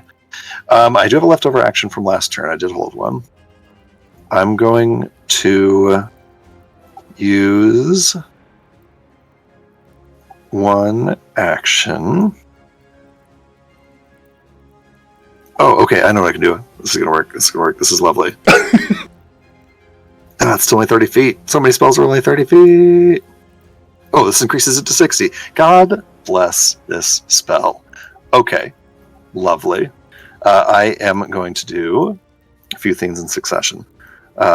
Jane holds her top out. It starts to kind of stutter, like spins forward and backwards a few times. And I'm going to cast this spell on all of us. I'm casting it at 5th level, which means the range increases to 60. I can get my whole party, I believe. Nice, yep. Whenever any one of us moves, any other of us can use a reaction to move. So yeah, whenever you see one of our friends move, you can use a reaction to move. The next thing I'm going to do... My reaction is stab the temple guard. Or the... Oh shit. Yep. It was a good thought, ruins though. My entire plan. Yep. Mhm. Well, it's done now. That's 2 actions. Next action is to get myself out of the range of this. Just try to get to like the nearest. So if anybody wants to, you can now use your reaction to stride. Correct. And then Did you also put it on my unicorn? It's up to 10 creatures. Yeah, it's on the unicorn. Okay, it can't use its reaction, but it just means that when it moves, other people can. Correct. Can I? Yep. By the way, I gave him a horn. You're welcome. Can I stand with that? I'll let you stand with it, yeah. I can't remember if standing is a different action from striding. It is. It's technically, it's literally just the stand-up action, I think. Right. I'll stand on the ground. Cool. I'll play by the rules. Okay. Stupid as they are. I'm into it. Yeah. By the way, your donkey looks exactly as the token does. It's a It's a donkey with a horn, like straps to its forehead. Perfect. Were you on the ground or were you in my arms? Because I Presumably in your arms, I guess. So he wiggles out of them. Yeah, He wiggles. Yep. Yeah, you can wiggle as an action if you want. Oh, you're awake. Hi. The last action I will take is I am going to sustain the spell. Good luck. Sorry, Fetch. It's probably going to knock you down to 0, but I'll drop it before it kills you. Look, That's it for me. honestly, kill me before I kill you. It's starting by world I hear. Yep, it's just matter of time, I know. The good news is that's as big as it gets. It won't get any bigger than that. Where am I? Am I in a hallway that's connecting these 2 rooms? You are in a hallway. You can see there's a door on your left that looks into this room where Baby Boy is that does not have a window in it. Technically, Sketch should be out here, I think, with Baby Boy. I know that might contradict some of the movement earlier. We're doing it. We're doing it live. They're right around. Okay. Yeah, they're right around the corner. You can hear them, but not quite see them around the corner. And now you can see them. They are right. Make sure next, I actually get there. Fair. They are right next to a banister that looks down where all of these other guys have just came into the fortress. So nearly that much movement. I'm right here. This is exciting news. I actually just completed my punch card. That's 10 times Vec has broken the rules, so we level up, I think. It says that on the card. Nice. Okay, that's it for me. All right, amazing. That brings us to Sketch. Okay. We're on the second floor, right? So I can't even see these things. Or is the Guardian up here with us? You're right at the banister. You can see they just flew in. The Guardian is like close to you. It's hovering in the air. It seems to not be able to track you well without a direct line of sight from the caster. Although she is now down there too. Okay. I didn't end up using Draw the Lightning, but that's fine. Oh wait, no, it's not sustained. It's fine. Let's do.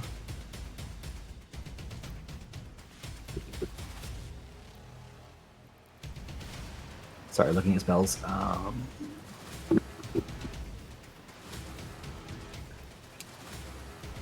Yeah. Let's cast a Wall of Fire, just hitting all three of them.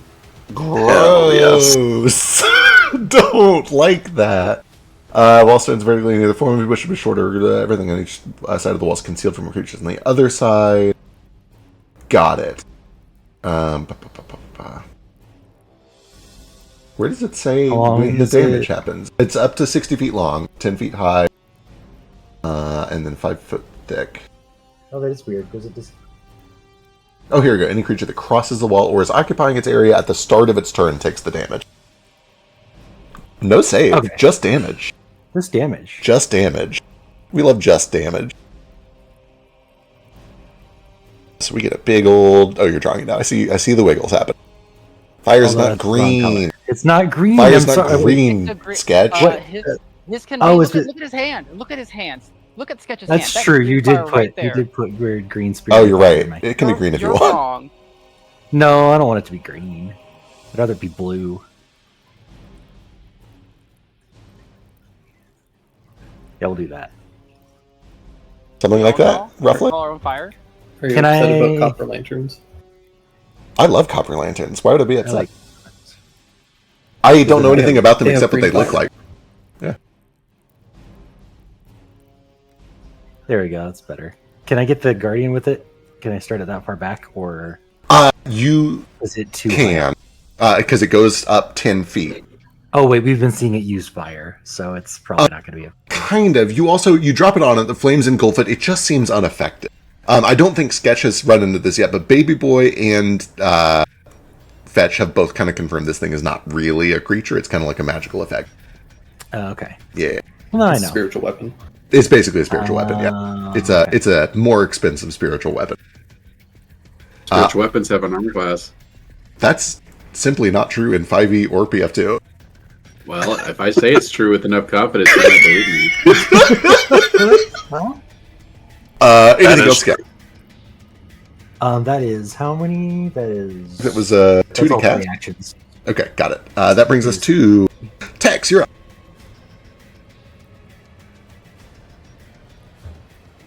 Why'd you save me?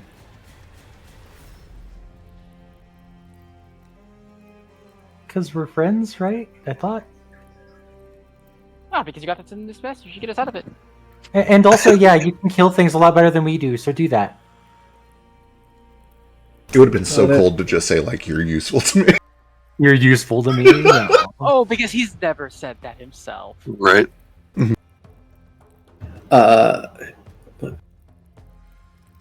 Where? Also, that's not real. It's a spiritual weapon, so don't attack that.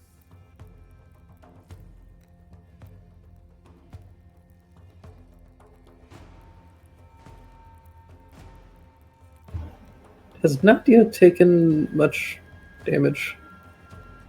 Like, have you seen her get... Like, I can't remember how many hits she's taken. Like, I can see how much damage she's taken. But She do I know was how many it took to get her there? Yeah, she was kind of unscathed for a lot of the fight. She's mostly been like crowd controlled and hampered with. Most of that is from a single turn in the entropy. Fetch did hit her once, but you were unconscious for that. Right. Well, there's a wall of fire there, so Yeah. I can't Sure is. really Sorry. do much to these guys. No, you're doing a lot more than I have. I'll wiggle my way out of Sketch's arms with an action. And then I will reach into my backpack, I pull out a severed hand, and I'm going to shoot it at Nadia.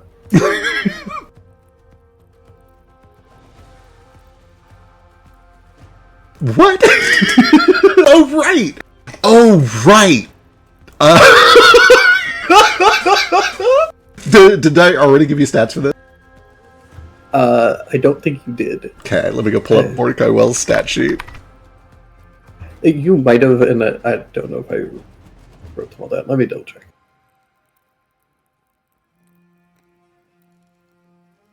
Can I just drag this whole thing? Oh my god. Yeah, it's just that, like, it's a finger gun. I can fire it 5 times before it must be reloaded.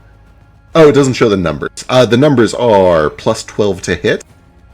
Range increment 30. It's a manual. Okay. Yeah, it's essentially a gun. It's a gun that looks like a hand. But plus 12 to hit. I guess you're probably not proficient in it, but it's a hand. I don't know. Oh, you're a fighter. You're proficient with fucking everything. Yeah, plus 12 to hit for 2d6 plus 5 piercing.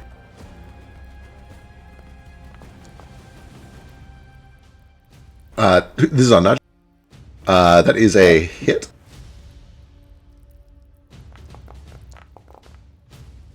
For 16 points of damage.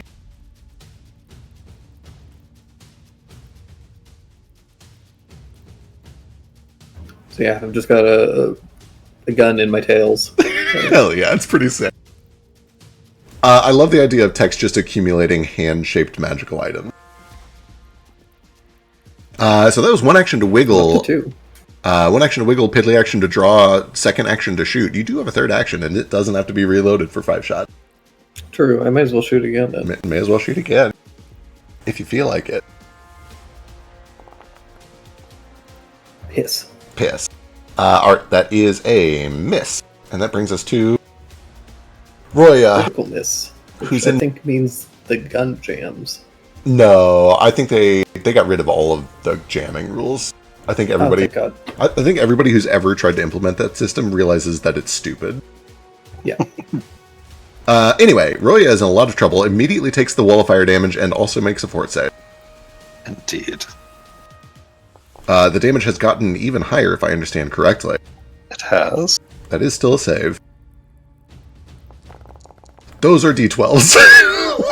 Ooh, Jesus. Oh no! Half of... They are supposed to be D12s. Hell yeah. Half of 65 damage. Fetch. If you can sustain this spell for 4 straight rounds, it gets pretty stupid. I was going to say, this has been a long fight. This is, like, this started reasonable and it has gotten unreasonable. And then I need wall of fire damage from Sketch. I can't see her health bar anymore. How much does it say? Oh, it does say somewhere. It says 46.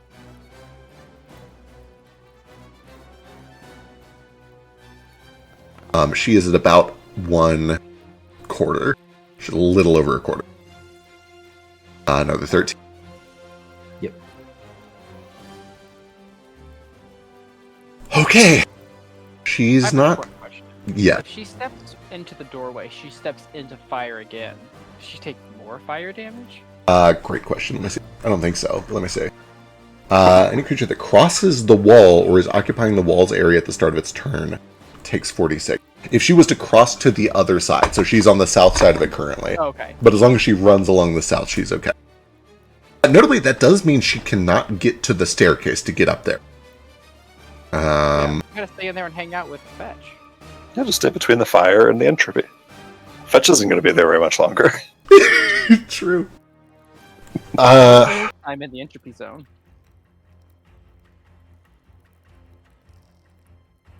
But she needs to do some thinking. She has had decades of experience. I have not. The most important thing is this. Okay. The next most important thing, I think...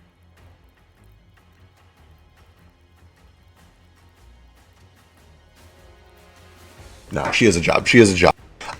She sees that Fetch is kind of withering away, and I think she just kind of smirks and assumes that the spell will finish you off. She is going to charge through the wall of fire, so you can give me another 46 sketch.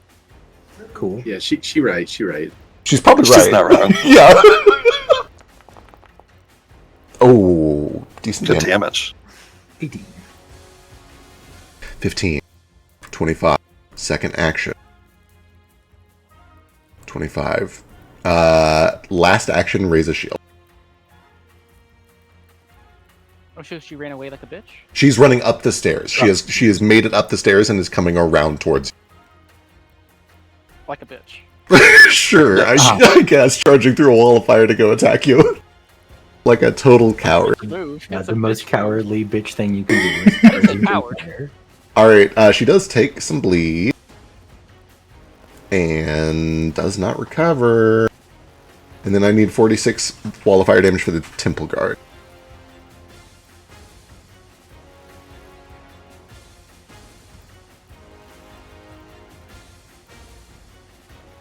So Fetch has to get out of the entropy and cross through fire.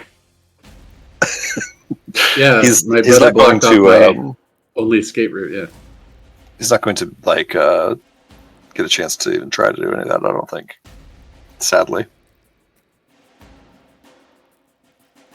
Yeah, I think he's just going to go Unless down he- to Jane's. So Unless he crit succeeds.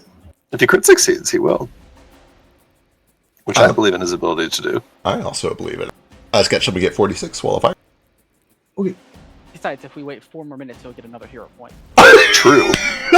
Absolutely true. stop. Milk this turn. I should have rolled those all individually. Also, guys, we're gonna take a short break. Somebody want to ask me for like a rules question real quick, maybe? I gotta take a pee break real quick. Can you guys wait for me? Yeah, I'll wait for you. Actually, Fetch, go pee. Run, Biscuit.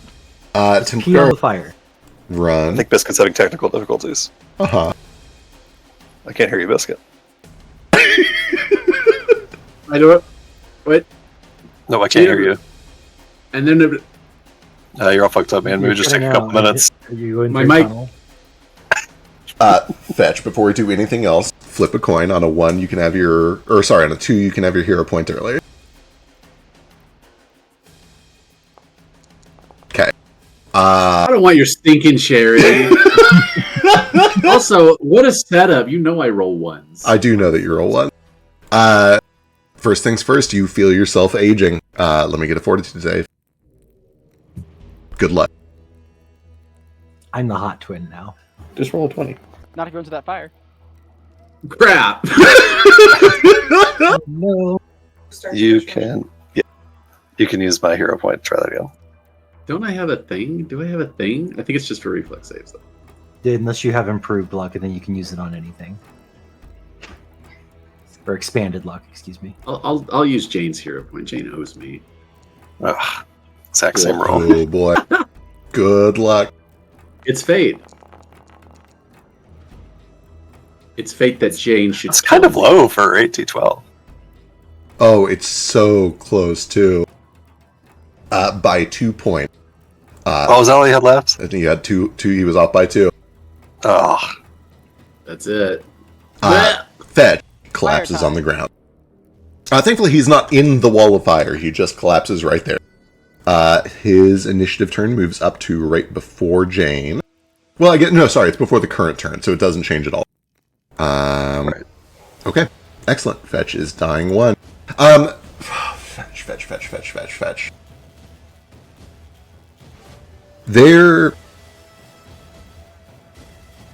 You, I have to assume, have been near death many times, and in many of those circumstances, the sensations that you associate with being near death are an increased heart rate, and usually a lot of blood. There have been some times where it is poison or something along those lines, but even in those cases, you feel your heart thump, you feel your chest pulsing. And when you start to succumb to whatever this effect is, it's tiredness more than anything else. It's just the feeling of being out of energy. You feel weary. You feel like you just want to sleep. And there is something in the back of your mind that feels immensely wrong, that is how you should go. Not fighting for your life, not screaming and gnashing, not with your heart pounding in your chest, but with weary legs and a tired head that just wants to lay down and take a nap. And yet, as you step towards this door, or whatever your plan may have been if you had succeeded that's what happens. Your body simply says, I'm done, and it drops to the ground. Baby boy. Oh, to me. sorry, Nadia. I skipped Nadia. She needs 46 for Wall of Fire. Okay. Big numbers, no whammy. I've gotten at least 1/6 on every one of these, so I'm happy. Truly. She is going to use her first action to zip. Let me read how this works. Reading.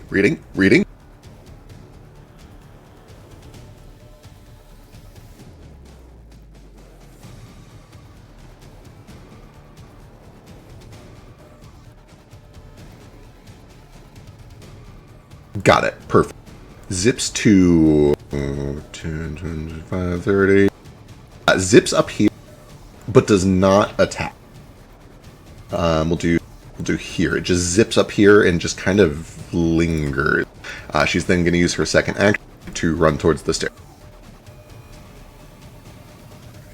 She is still slowed. I honestly should have been keeping track. I think that's 7 turns of slow now. We're getting to the point where it might actually run up. It really is getting pretty far. That brings us to Baby Boy. Okay. How much of this hallway is in the entropy? And can my I guess can my unicorn get to the first floor? I don't know what all of this stuff means. So the unicorn, first of all, is starting in the entropy and does need to make a fort save. It shouldn't be. It's on the second floor. Even up there? I think it does. It's all the way in. It's like 80 diameter sphere. It's It's getting pretty enormous. Yeah, you're right. Like the back half of its ass might be out of it, but at least half of it is in the sphere, even accounting for the spherical shape. That's a great question, Sketch, but the spell specifically says even creatures that don't age are affected by it. Mm-hmm. Okay. Okay. What am I making for this? Fort save. Fort save.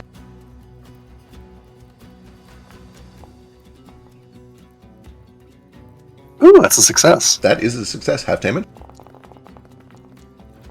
That's pretty low Kinda low damage, yeah. So it takes 22. Praise be. It lives. Cool. It can use most of its movements to run over here, jump down. Can you put it on the first floor, please? It's jumping down. Yep, it's gonna go all the way next to fetch. Amazing. When it moves, I'm going to use a reaction to move, just FYI. Oh, good call. Yep. Yeah. And so can anybody else. If anybody wants to use a reaction to move, you can. Let me see real quick before I decide to do that. Can I move through the space that this guardian is in? Yeah, it doesn't seem to do anything when you do. Lovely. And how high is this up here? That is a 10-foot drop to the first floor. What is it to not fall from a 10-foot drop? That is close enough. I would let you I'll let you use your reaction to make a reflex save on a DC 10. You land on your feet. I would be using my reaction to move. Oh, fair. Then I think without using a reaction, the DC would be a DC 20 acrobatics to land with no damage on your feet. What time of day is it? Great question. I want to say it is like 11 a.m., like right before noon, if I remember correctly. Cool. Oh, well, I'm going to do it. I'm going to use my reaction to move, and I'm going to activate my fly speed. And I'm just going to be hovering in the air up here. I'm going to try being 15 feet off the ground, and then I'm going to... I've not seen the champion use any range, have I? Not that you've seen, no. Okay, I'm going to try staying 15 feet in the air. Hopefully this is not going to be too stupid. I'm going to strain my mind, and I'm going to sacrifice 16 health points to amp a spell. Okay.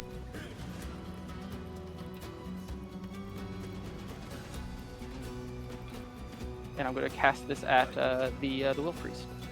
It is flat-footed for this. Got it. Flat-footed the play. That's a hit. All right, here goes 11 d4 plus 5. Fuck me. Oh. 32 Yeah. points in it. Does it kill them? It does. How would you like to do it? Can I? So usually when I open up a portal. I'm going to open a portal. I'm going to reach my hand through it, and then I'm going to pull their heart out and just close the portal and just drop their heart on the ground. I love it. Love it, love it, love it. You reach in and, was it Kalima? I forget what he says in Indiana Jones. I think it's Kalima. You got it, Kalima. Hell yeah. You Kalima this will priest. And as you pull the heart back, and as it bleeds down the sides of her, you watch as she just collapses, a pile of armor on the ground. you know what's really great? There's no sunlight in here. There. So even if her bones get exposed, she won't explode. True. Anything else on your turn? That's my turn. Does her guardian go away? Not immediately. Oh, she yeah, I would have to turn to not sustain it. 1, 2, 3. Hold on a second. I was here, right? Or here? Yeah, you were there. 1, 2, 3, 4, 5. I'll just try to be over here. 15 feet up above still. I just don't want to be too close to him. Oh, sorry. Maybe around here. On the wall. I can only have 25 feet of movement. Okay, that's me though. At the top of the round. Fed.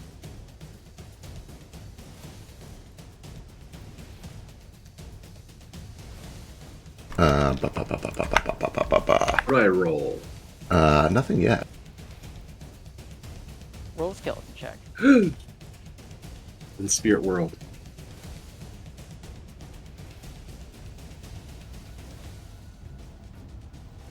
You find yourself somewhere sort of familiar. You were just here literally hours ago. You feel the cold water of the river Styx flowing across the surface of the moon, as you seem to just kind of wake up from it. And you almost see, like you have an out-of-body experience looking back down and seeing yourself essentially just like running out of energy, running out of steam, and withering to a slow stop. Not with a fight, but with just a petering out back on Earth. And as you look down on the water and see this vision, you notice that there is another figure who watches with you. This flowing tendril of blood wraps itself around you. And you hear the voice that says, No, that's not how you go. You made an oath to me. Back down you go. And you feel blood thrust down your throat, through your nostrils, even into the corners of your eyes. Your boon is expended. My boon. Your boon! Not my boon. You wake up with 1 hit point. You may stand up as a free action. You automatically critically succeed against the effects of entropy. It is your turn. What do you do?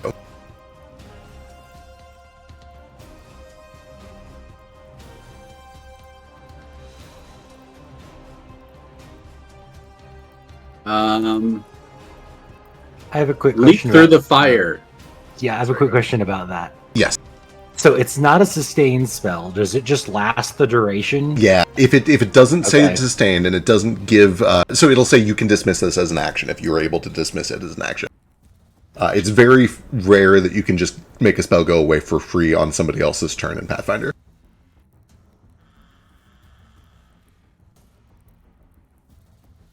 How many actions does Pest Form take? I think it's just 1 action, right? It's Ooh, 2. 2, I think? 2 is fine.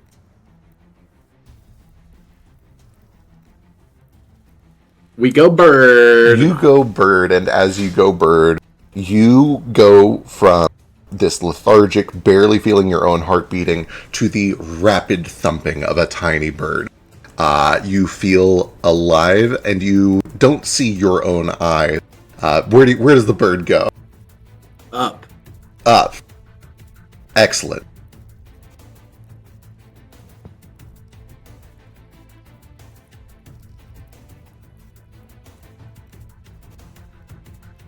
As you fly up, you can see that almost everything left on this battlefield is dead, dying, and desiccated, except for this unicorn that had come over to you. You do see that the fire still rages inside, and you hear the sounds of combat happening inside through the wall of fire. You see that this part of the building over here has been blown out.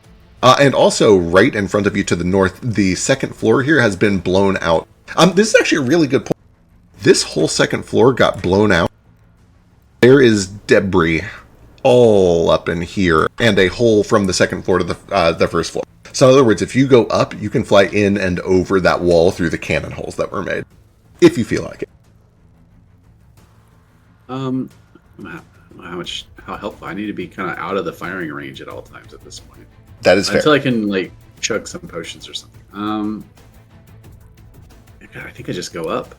Okay, up is totally Just good. check stuff out. Can I give him a telepathic message? Sure. You have we're all mind sense, telepathic right? about it. Yeah.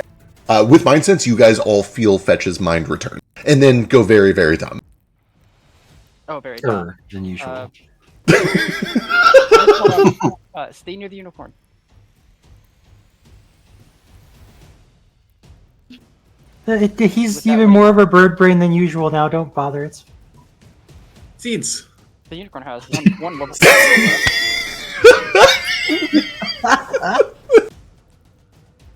That's pretty dumb. That's pretty dumb even for a bird, because like seeds aren't. The state of mind it takes to watch Fetch almost die and be like, oh, he's such an idiot. he can't be killed. It's fine. It's even worse state of mind when I'm the one who almost killed him. True. Speaking of... I have something. Yeah, what you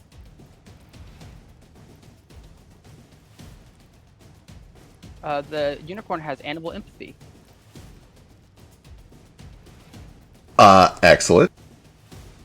Can the unicorn tell him to stay near? Is the unicorn in the telepathic or path? Yeah, actually, the unicorn knows what it was sent over there to do. Yeah, Fetch. It's common, so. Yeah, Fetch. Even in your bird form, I don't actually know if this changes your intelligence. I assumed that it does. It's pest form. I don't know. Yeah. Either way, you do get the vibe that this unicorn wants to help you. It wants to heal you if you don't go too far from it. Well, I'm gonna get out of the the rapid aging zone. Yeah, that does seem pretty reasonable. Anyway, Jane's turn. Okay. I see outside the Fetch has gotten to safety. Delightful news. You Turn probably back. I mean, realistically, you would just see Fetch is gone. I don't know if you noticed a little bird. I might not see the little bird fly away. True. But I feel our telepathic connection through the telepathic bond return, so. Yeah, he is screaming about seeds, though, so you might Right. logically. That's Fetch. I will turn around, see that our last remaining foes are in here. Take a step forward to get close to Tex. It's Roya that has the totem, right? Correct. Okay. With her left hand hovering over Tex, her right hand has the top spinning in it. It's been spinning so fast for that entropy spell. Her hand is like starting to blister, and she stops focusing on that spell. That'll end at the end of my turn, and then the top starts to spin forward and backward and kind of stutter a little bit as her hand is over Tex. And then all around Roya, dozens and dozens of spectral images of Tex from alternate timelines are attacking her in various ways, leaping up at her face, jumping on her back, clawing at her ankles, ripping out her Achilles. As I cast this, she's surrounded by illusory Texes from other timelines. She's frightened one and can't reduce that value. And also, I need her to make a will save against some damage. Oh boy.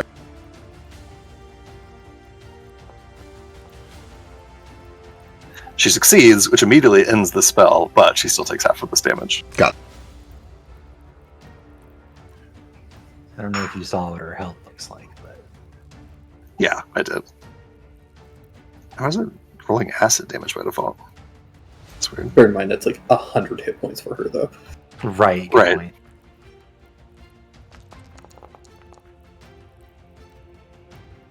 Is that pre-halved? That is pre-halved. Wait, no, you've rolled 78 there. Okay. Yeah. Right, as in I did not have it. I got it. Okay, wonderful. Yeah, she sees these fleeting visions of Tex fighting back against her. She continues to push forward, She is not down yet. Oh, balls. Okay, that's all 3 of my actions. The area outside disappears. There's, like, I think the effects of it remain. Like, everything's overgrown and the trees have fallen over and the walls are crumbling, but the area goes away. All right. That brings us to Sketch. Okay. Yeah, Sketch, seeing that Fetch isn't going to die, he can change his plans around a bit. He is kind of just floating up here in this foyer with the weird magnetism.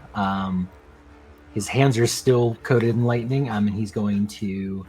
I'm going to flavor it like he's throwing the lightning down, because that's more cool, but we'll cast Slashing Gust at Rhea and the Temple Guard here.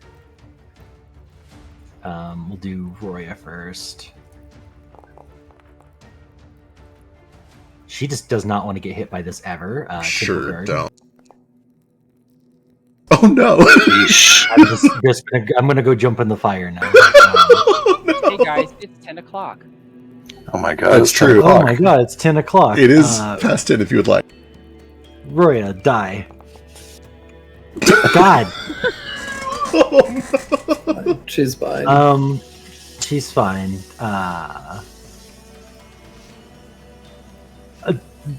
I don't even. What do I even? I don't think I have any single actions here. Oh, I can throw a knife. I'll just throw my knife. I'm just done. This is map 2 or map 8. Yeah. Map 8. That is wild. That was a great turn. Guys. Unbelievable.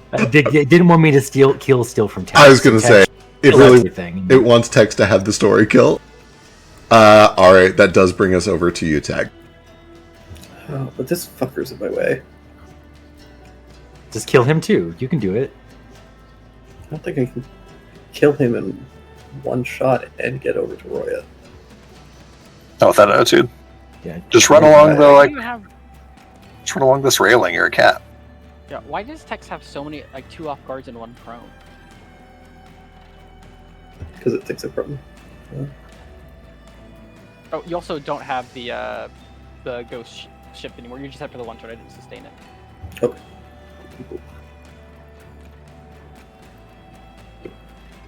Boy. I was really expecting to be kill stealed, so I have to think about what I'm going to do.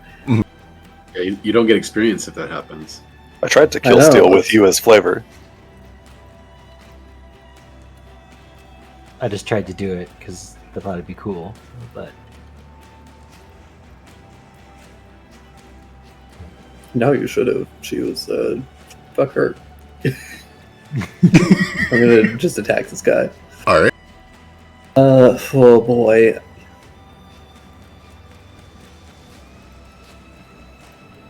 Yeah, I think I just do the 1 attack.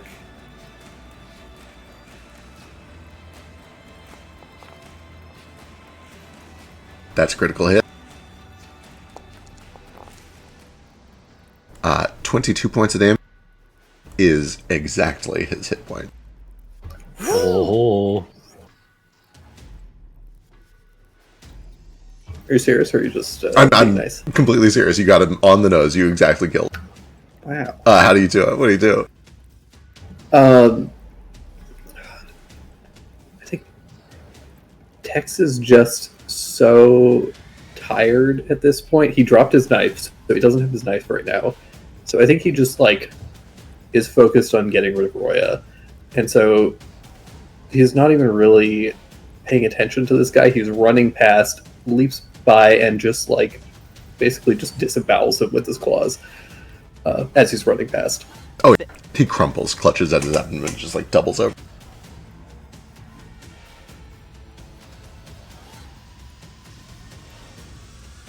If Tex moves, can he use his reaction to move again? Since he moved?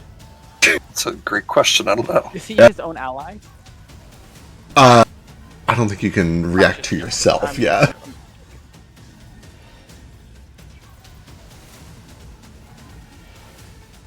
The other. If like other, yeah. Now the problem is that she has opportunity attack, so if I step next to her, she's going to attack me. No balls. Shoot her. You won't do it.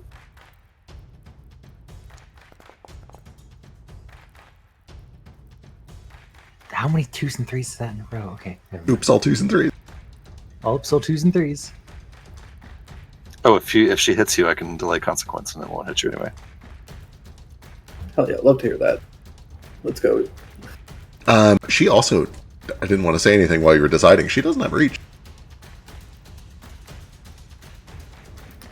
I'm stepping next to her, so doesn't she still get an attack? It's Blood Bowl rules. When you leave a square that she can touch, even if you're going into another square she can touch, is when she swings. She doesn't have the when they enter. Correct, yeah. Do Nope. it. Let's do go. it.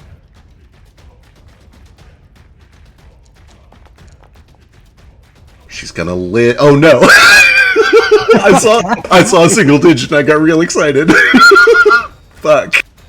22 just gets past the shield. She has, after Jane's spell, 4 hit points remaining. How would you like to do that?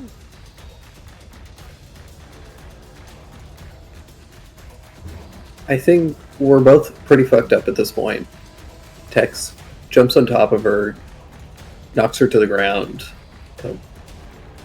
kicks the shield to the side. She grabs the totem and shoves it in your face and just says, "You will serve." Your master knew what happened to the Moonstone. He sent you here knowing that there was nothing here for you but death. And then I bite her throat out. Hell yeah. I love the mental image of her being like warding off a bunch of fake illusory texts and then like the real text catching her off guard while she's busy fighting the fake ones. Yeah. Hell yeah. I love that shit. Yeah, you bite down, you feel blood on your tongue. She continues to just like swat and try to get you off, but more and more of her strength is drained until eventually she goes with that, everything goes I quiet. still have time limit on my unicorn. You unless do. This thing explodes. Oh, you do see that thing just kind of fizzles out when it gets back around to her turn. Things start to go quiet. You can absolutely use your unicorn to continue healing once you catch up to Fetch. You can also communicate with Fetch that you intend to heal once you get out of the zone, and the zone is gone now. The only other thing that is like happening while we're winding down, and I'll describe it real quick, and then you guys can tell me what you do, is you watch as the body of the Bailic Will Priest stands up first, kind of throws the helmet off, and there's just like the dead expression of a zombie, with kind of a loose, slack jaw, and one of the eyes that kind of like droops off to the side, and she just stands up and starts to walk off, unless you guys intervene. Yes. Can I react to know what's happening? Sure. Give me Arcana or Occultism. I'm about equal in both. Is one better than the other? They're about the same. Okay. Terrible. Definitely appears undead. That's the only thing you can really make of it, is it I appears... feel like it's an effect of being part of Argument of X's lair. Seems like a reasonable conclusion. You can also use your reaction to give me Arcana or Occultism if you want.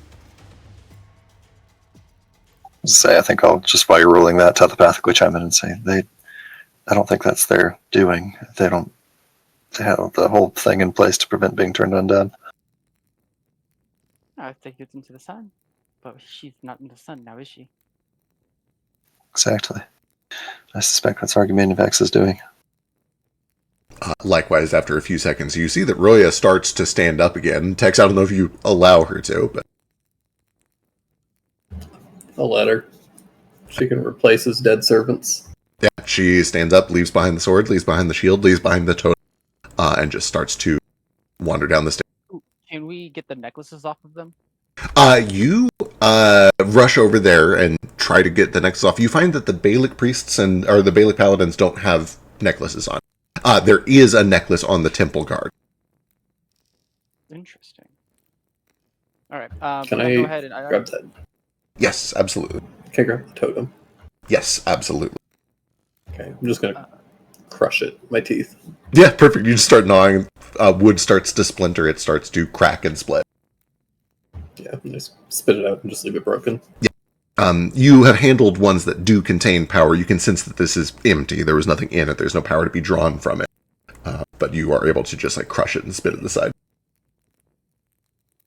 We get a hand raise from Z. Yeah. I'll just, as soon as things have calmed down here a little bit, the rest of Jane's repair module keeps stitching her up, and she looks pretty decent after about 30 seconds or so. But I will, as that's happening, be like running outside, avoiding the firewall, and just essentially making sure that Fetch is okay. Like looking up to the sky, looking for bird Fetch. I'm currently building a little nest. I've got a bunch of twigs. I'm in this tree. Lovely. I looked it up. It doesn't affect you. The spell doesn't affect your intelligence. However, it does give you the animal trait. And I looked up the animal trait. And the animal trait says a creature with low intelligence. Typically doesn't have an attribute modifier over -4, can't speak or be trained in yada yada. But it says the word typically. So I don't know if I don't know if this is typical or not. I'll check it out. I assume for now that you at least maintain enough of your personality to recognize your friends and be able to communicate, especially with the help of the unicorn. Oh, okay. Then I'll look down and be like, "Help me with this nest. I need more blue." Jane has some. Sorry, go ahead. Which is that? Does it seem like if we heal him in this form, it won't carry over to his other form? For that, that's not really a. As a shapeshifter, would I know that? that'd be a nature check. It doesn't. I have the spell, but I just know because I also have. If you if you just have the spell, then you just know. If you don't, it would be a nature check to know how this spell works. I don't know off the top of my head. I'm just gonna float next to him and give him some sticks. We don't have time for this. I think Jane is relieved to see that Fetch is okay. Looks around a little bit at the like destruction left in the wake of this spell. A little bit like I don't know, unnerved at what she did here. But Fetch is okay. She's pleased about that. Meta above board. I need to call it an early night because I got a sleep study tonight. But you guys are welcome to use Jane's spells and shit if you need anything else from her. She'll happily detect magic and arcana it up. Perfect. Excellent. And with that, good night, guys. Love you. Yeah, I'll anything for me before I go. Good night. Bye. Bye. Bye. Bye. As you guys are going out there and reuniting with Fetch in bird form, you do see that the airships have fully retreated. One of them is like smoking and the balloon is rapidly deflating. And you watch as after a couple of minutes it starts to like get lower and lower and lower and like crash lands in a forest a good way off. But as that's all going on, Argumentavex and Severalex do swoop back down and land here as well. I believe cantrips and focus spells should automatically auto-heighten when you cast them. Okay, I don't feel like 1d6 plus 4 is heightened. Ooh, you're right. That doesn't seem right. I'll take a look. What was Sketch's answer to whether or not this is going to carry over before I waste? I only have a minute for this unicorn, so I need to know before I. Well, generally, whenever you put a form like this on, you get a different pool of health, and then once that's gone, you turn back to normal. So, I'm pretty sure if you healed him, it would just not work. So, you either need to smack him to make him not a bird first, or wait. That'd be what I would say, but God might. Actually, you know what? I'll just go ahead and I'll cast Dispel Magic. I know I'm probably not going to outdo a god, but I'll cast a 3rd level to see if I can turn him back into himself. It's a level 1 spell. You don't have to. It's fine.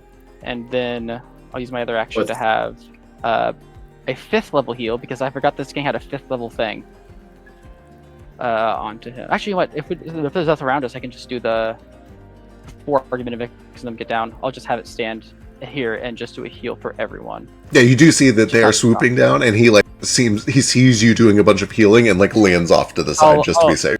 Yeah. So it should just be 5d8 for everyone. 19 hit points for everyone. Is that right? Yeah, without that +8.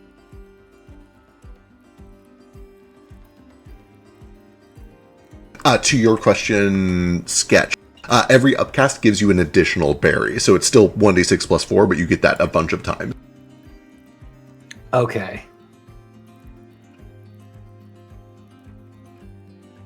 Okay, so +5, I would get an extra 5. Right, yeah. Okay. And if you want to roll it all at once, you totally can.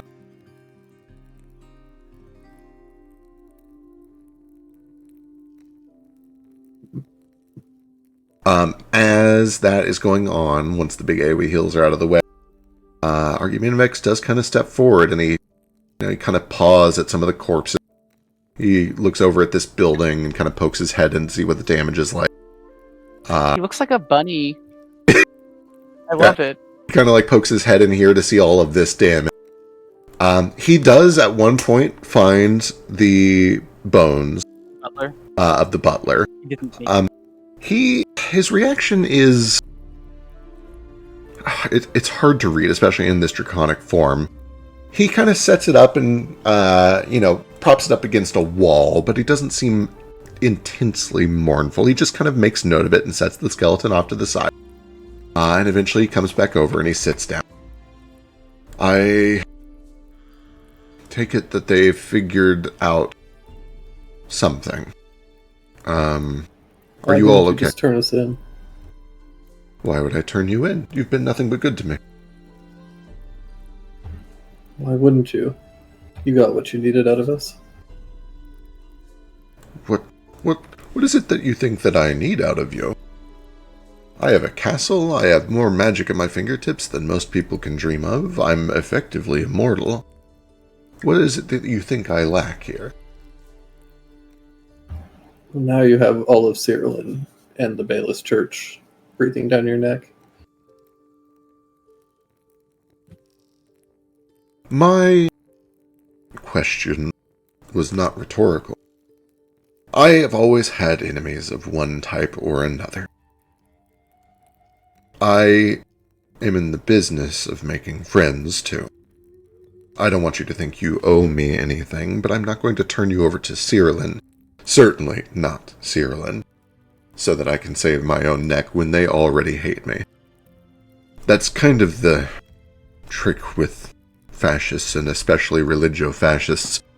Even if I had complied, they would have found some other reason to hate me. hate you because they ain't you. They hate me because I do not play by their rules. They hate me because I use magic in a way that they don't approve. They wouldn't have shown me leniency just for handing you over. They would have come in and stolen all of my things.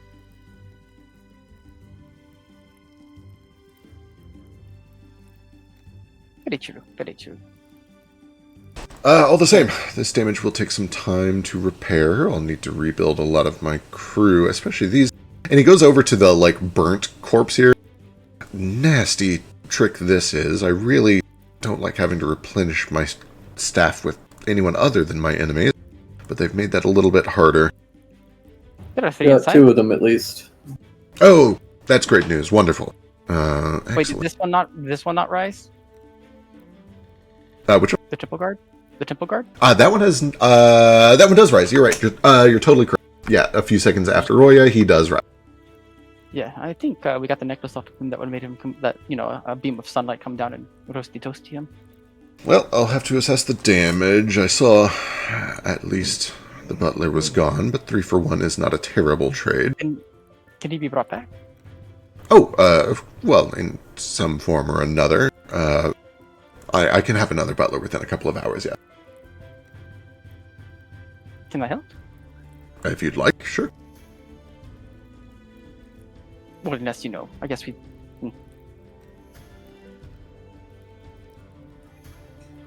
Unless we have time to do the other ritual today. Well, and he kind of looks down at all of this and at all of you. If you think you're healthy enough for it, I hate to go straight from one long, dangerous ritual into a harrowing fight into another ritual, but your friend is right, and looks over to Tag. This is It's one thing for them to send a group of adventurers to a necromancer's lair to try to slay the dragon. For them to bring warships across national boundaries and attack a castle, this is an act of war, and I suspect that this is only the beginning. What I mean is, I don't know how long my lair is going to be available, so we should use it while we can. Although, as we've discussed, we should end the ritual somewhere that is important to you. Yes, I think Blimadale. I don't know any of these words. And it seems to me more like a manse, or even castle. It is a castle. You could say castle. I do like castle. It is a castle. That is very on the nose. It is also my lair. Lair sounds so much cooler. It's also my necrothecary and my phylactery. All of the above. Also, Is it your? No, continue. Is it your ziggurat? It is technically my ziggurat as well, yes. Ziggurat's specifically pyramid shaped. Rectangular stepped. You're right. It may not be my ziggurat. It's not a ziggurat. It's certainly not a ziggurat. I don't know a lot of etymology, but I do know that. Yeah, you're totally right. It is the shape of it that makes it a ziggurat and not its function. Anyway, the point of all of this is I don't know how long this place is going to be available to you, so it may be good to do it soon. I suspect that we should keep an eye on the news for the next couple of hours, too. Unless they're going to try to sweep this under the rug, but it's hard to sweep that many airships under the rug. Where is it that you guys get the news, by the way? From Sulukara. They may take some time to learn of this. I will send some of my minions east to see if they can find anything from Blimadale.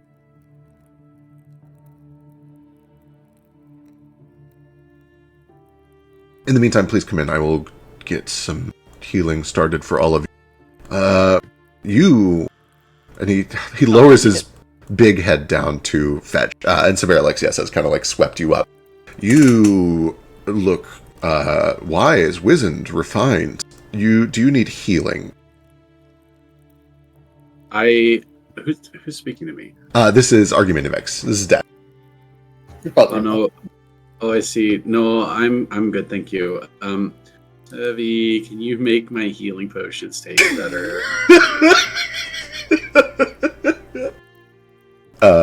This is Severalex. Evie, I'm so sore. Severalex does kind of like look over and gives a nod, and she will. She kind of looks around. She nods down to Sketch and then back up to you. Like, do you want him to come along? Sketch has been trying to get Fetch to eat this plate full of berries for like the past 10 minutes, and he's just completely ignored him. I think Severalex does actually kind of like nip you by the back of the scruff and put you down with like a eat your vegetables sort of vibe. And she can talk in her form. She's old enough for that. She does say, eat those first and I'll make you some potion. That's a lot of berries. Well, they're good for you. Oh, my bone popped. I asked you what you wanted, but you were busy, so yeah, I just made a bunch of berries instead of like one big pineapple because it was funnier that way. It is better. Also, nobody messed that nest up. Okay, I'm gonna finish that later.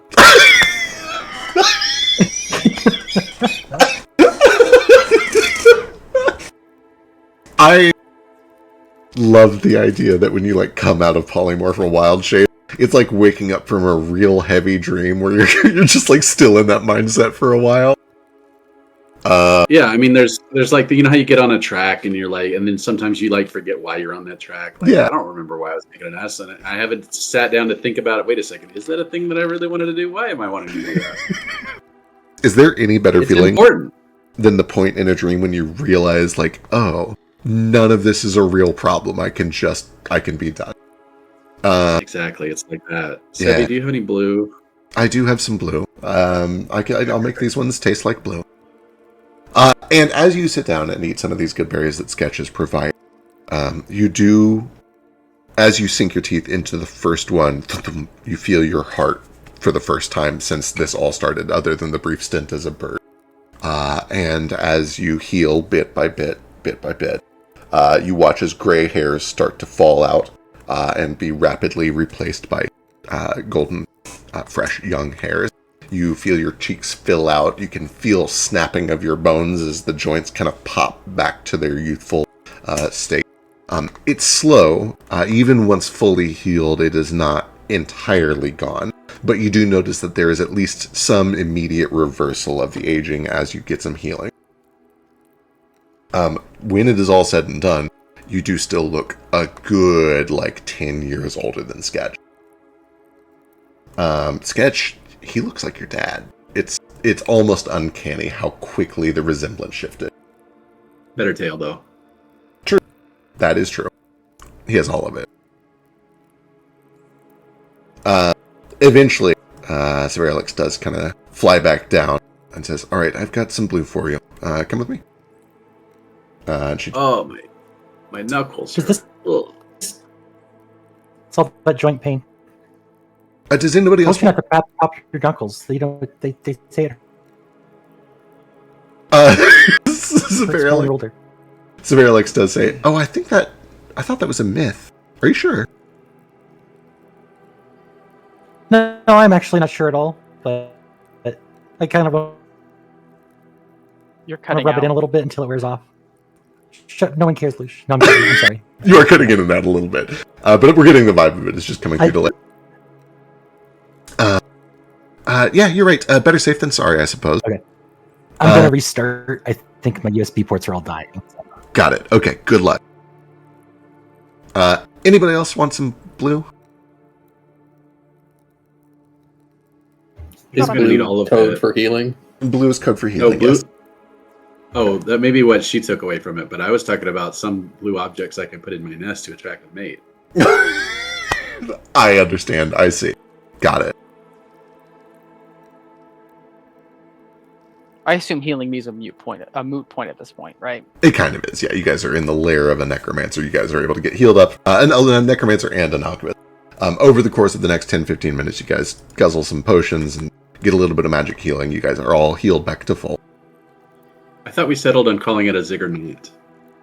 What do we call necks? Or the sheeshes thing? Anyway. She does...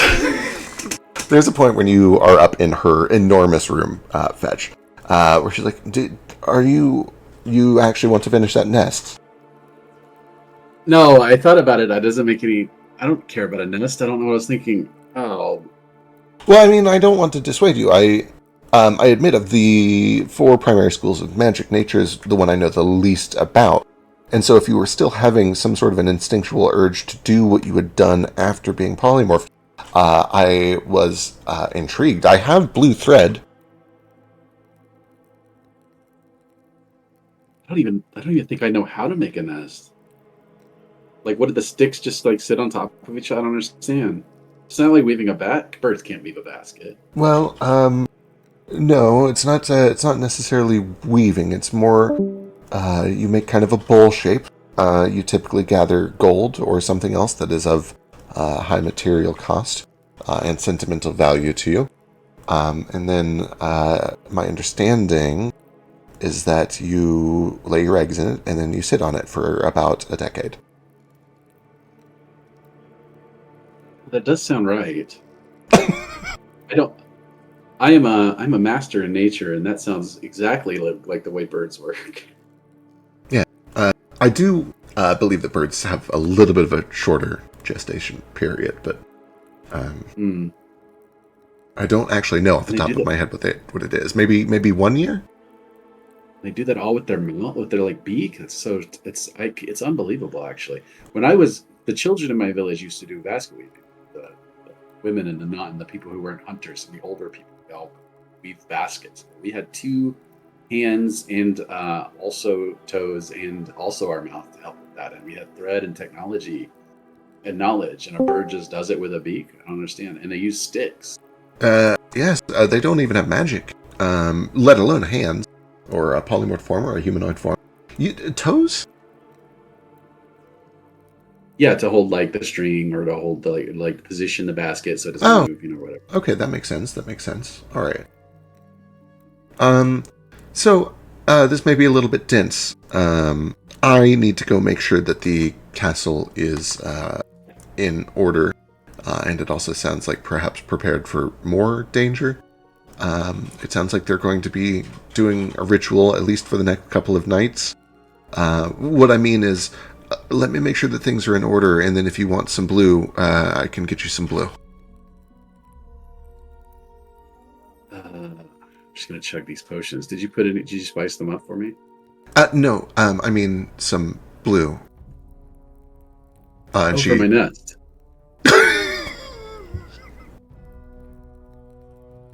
Just wait here for a while, and I'll be back, okay? Okay, I think my hip popped. Is that concerning? No, that's normal. Okay. She will fly back off and kind of get back to helping with the cast. Back downstairs. Did she say days? Yeah, and before she leaves, I'm going to comment. Oh, and get someone to arrest Jane for attempting murdering me. She turns back around. Wait, what? Oh no, I'll talk to you about it later. Well, no, if somebody needs to be arrested now, we should do it now. I think Jane tried to kill me. I think she did. Tell me about it. What happened? Well, sorry.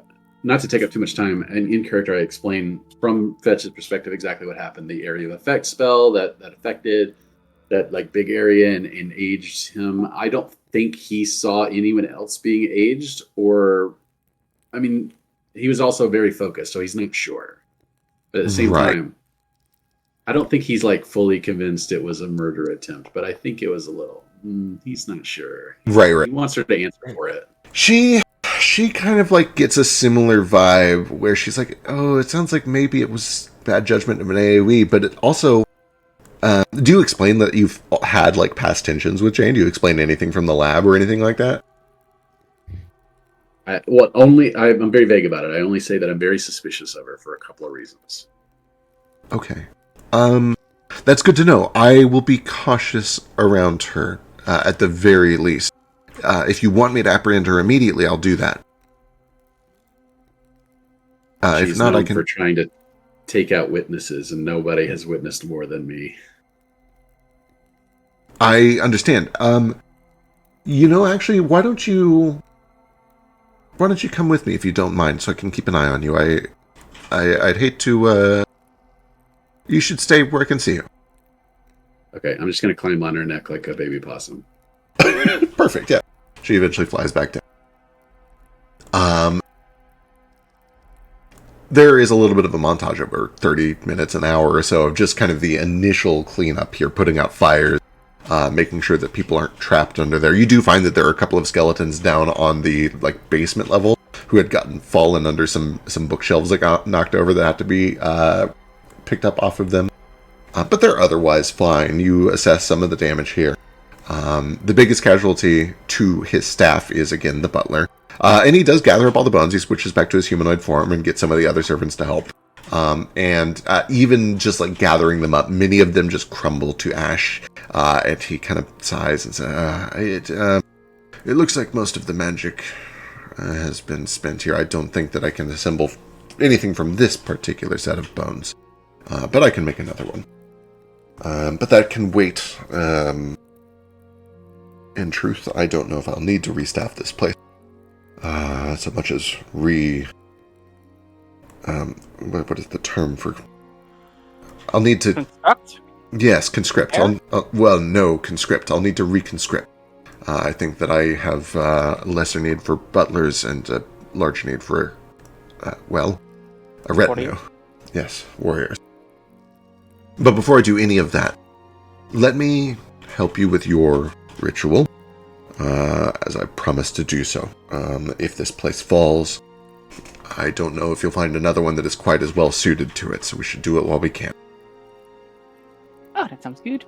Real quick. Did she say 3 days? Seems like a lie. That's what she said. Off screen, you don't know that, but she doesn't know much about your rituals. Okay, so I do have a question for you, Dr. Givex. You mentioned that every... Well, I'll wait until we're inside. And a wooded area. Yeah, you eventually kind of make your way back into the proper necrophagary, the ritual chamber. Where he does inspect... he does see that this eastern part of it over here... Let me drag you over there so you can see. Please and thank you. Is perfectly fine? So the eastern lobby area wrecked by cannon fire. The actual ritual chamber itself, the big warehouse area, seems undamaged. And he almost kind of scatterbrains, oh, I should have checked this much sooner. I'm very glad F is okay. And so is Tex. Still here. Tex is, that is so weird. Why is this and here? Other Tex is up here too. There are now multiple... Well, this one is a token. I can move this one. I know that one is somehow baked into the map, and we can't get rid of it. Yeah, this text is going to be here forever. Okay. Not that we're here. I have a question for you, Dr. Givex. Of course. You said that every day you have to come back in here to do something for your phylactery. If you were to be killed and have to reform, and it takes longer than a day, I assume you have something in place to keep it's maintained? You're saying that if I was to travel off-site and be killed, what would happen? If you were killed and the time it took you to reform it at your phylactery, it took longer than a day. I guess want to make sure that you have something in mind. I think for you to your phylactery to run out of whatever it needs in the time you take to reform, if that were to happen. If I were to perish far from this place, I would have about a month where my corpse would remain in stasis. If it were transported here or close enough to here, it would reform immediately. I do not have... many vampires have the ability to automatically have their body turn to mist and transport back to their phylactery. I don't have anything like that. I would need to be carried. But all of my staff is aware of my condition and how to deal with it. Severalex knows how it works, and she usually knows where I'm going. My wife usually knows where I am and what I'm doing and what to do if I don't return. So I have people that would come for me, but there's no automatic magical mechanism in place, if that's what you're asking. No, but that is also pretty interesting, because I just assumed that your body would turn to dust and then you would reform your phylactery as a lich. What I'm asking specifically is that you state that you have to come back here every day to do something for your phylactery. Yes. And I assume that you have someone here who can do that in your absence? It's less about me maintaining the phylactery, and it's more about making contact with the phylactery and my body so that my body remains stable. So if you were to die away from it, it wouldn't really matter. Yes, technically, if I stay away from this place for longer than 24 hours, I simply drop into that same catatonic state. Okay, that sounds really weird to me as a player. Does that sound weird to Baby Boy? After having done all the necromancy research and everything that I've done. Yeah, give me occultism. Or if you have a lore skill for it. No.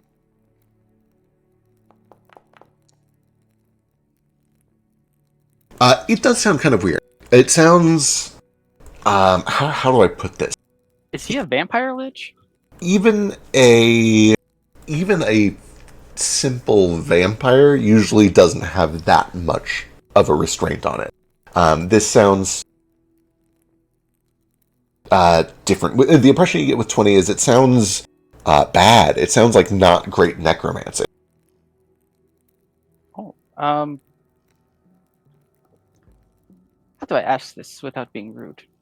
Why is it like that? I guess I'm just a little confused because I thought it worked differently. Right. No, sorry. I realize now this must be very concerning for you, given that you are about to also embark on the journey of undeath.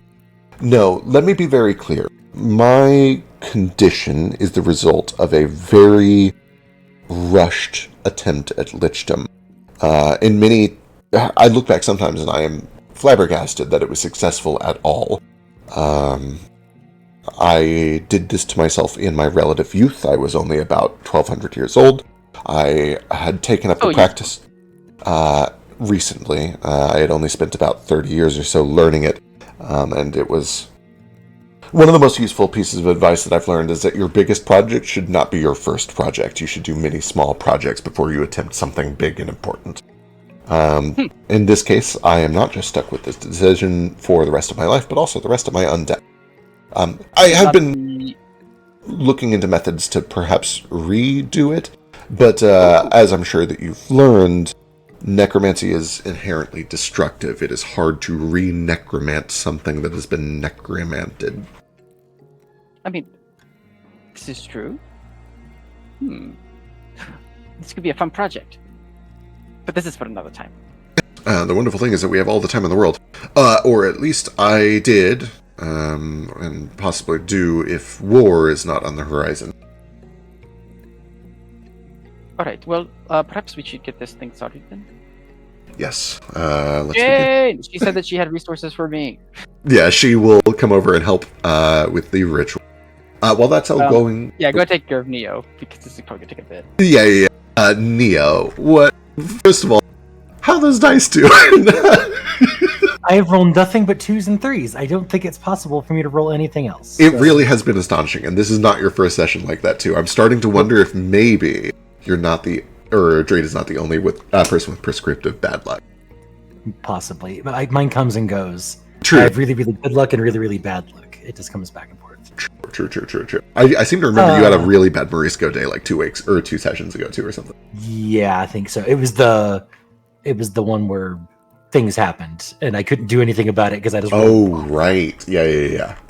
Yep. Okay, anyway, what's Sketch up to during all this? So does Severalax just like glued to fetch the rest of the time? Severalax seems to be. She doesn't insist on keeping him like at her hip, but at the very least, she keeps an eye on him. Kind of stays nearby. It's not like they're not glued to the hip. She sometimes goes off and gets supplies and stuff. But she's nearby most of the time. I'd like to catch her alone at some point. Yeah, easy enough. You can for sure catch her when she's just like getting some supplies from around the closet or whatever. Sketch. Sev, Flex, Sever, do you like the whole thing? Anything is fine. I usually go by Sev because it's easier. Okay. You know Fetch is you seem to be watching after him. You kind of get it. How serious are you about him? Well, I've only known him for a short time. He seems very sweet. If you're asking whether I'm considering a long-term engagement with him, I simply don't know. We've only just met. I like him a lot. He's very sweet. Why? I just wanted to make sure you weren't, getting attached too quickly. He's a little odd. I don't know how serious he is about it yet either, so I just wanted to make sure it wasn't a one-sided thing. But it sounds like you're both about on the same page, so that's okay.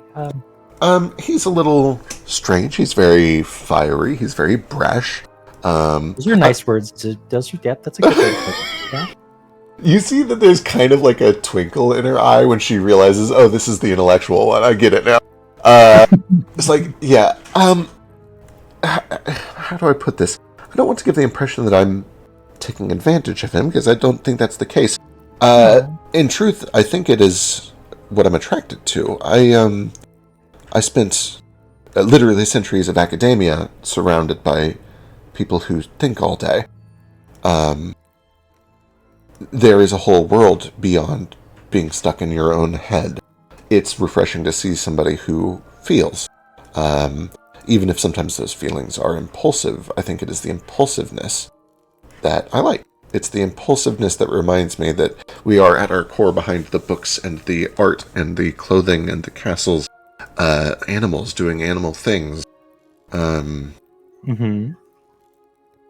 She gives you a look. Anyway, the point that I'm trying to make, I like him. He's great. I don't have serious long-term feelings about him yet, but I do have I'm interested in his well-being. Okay.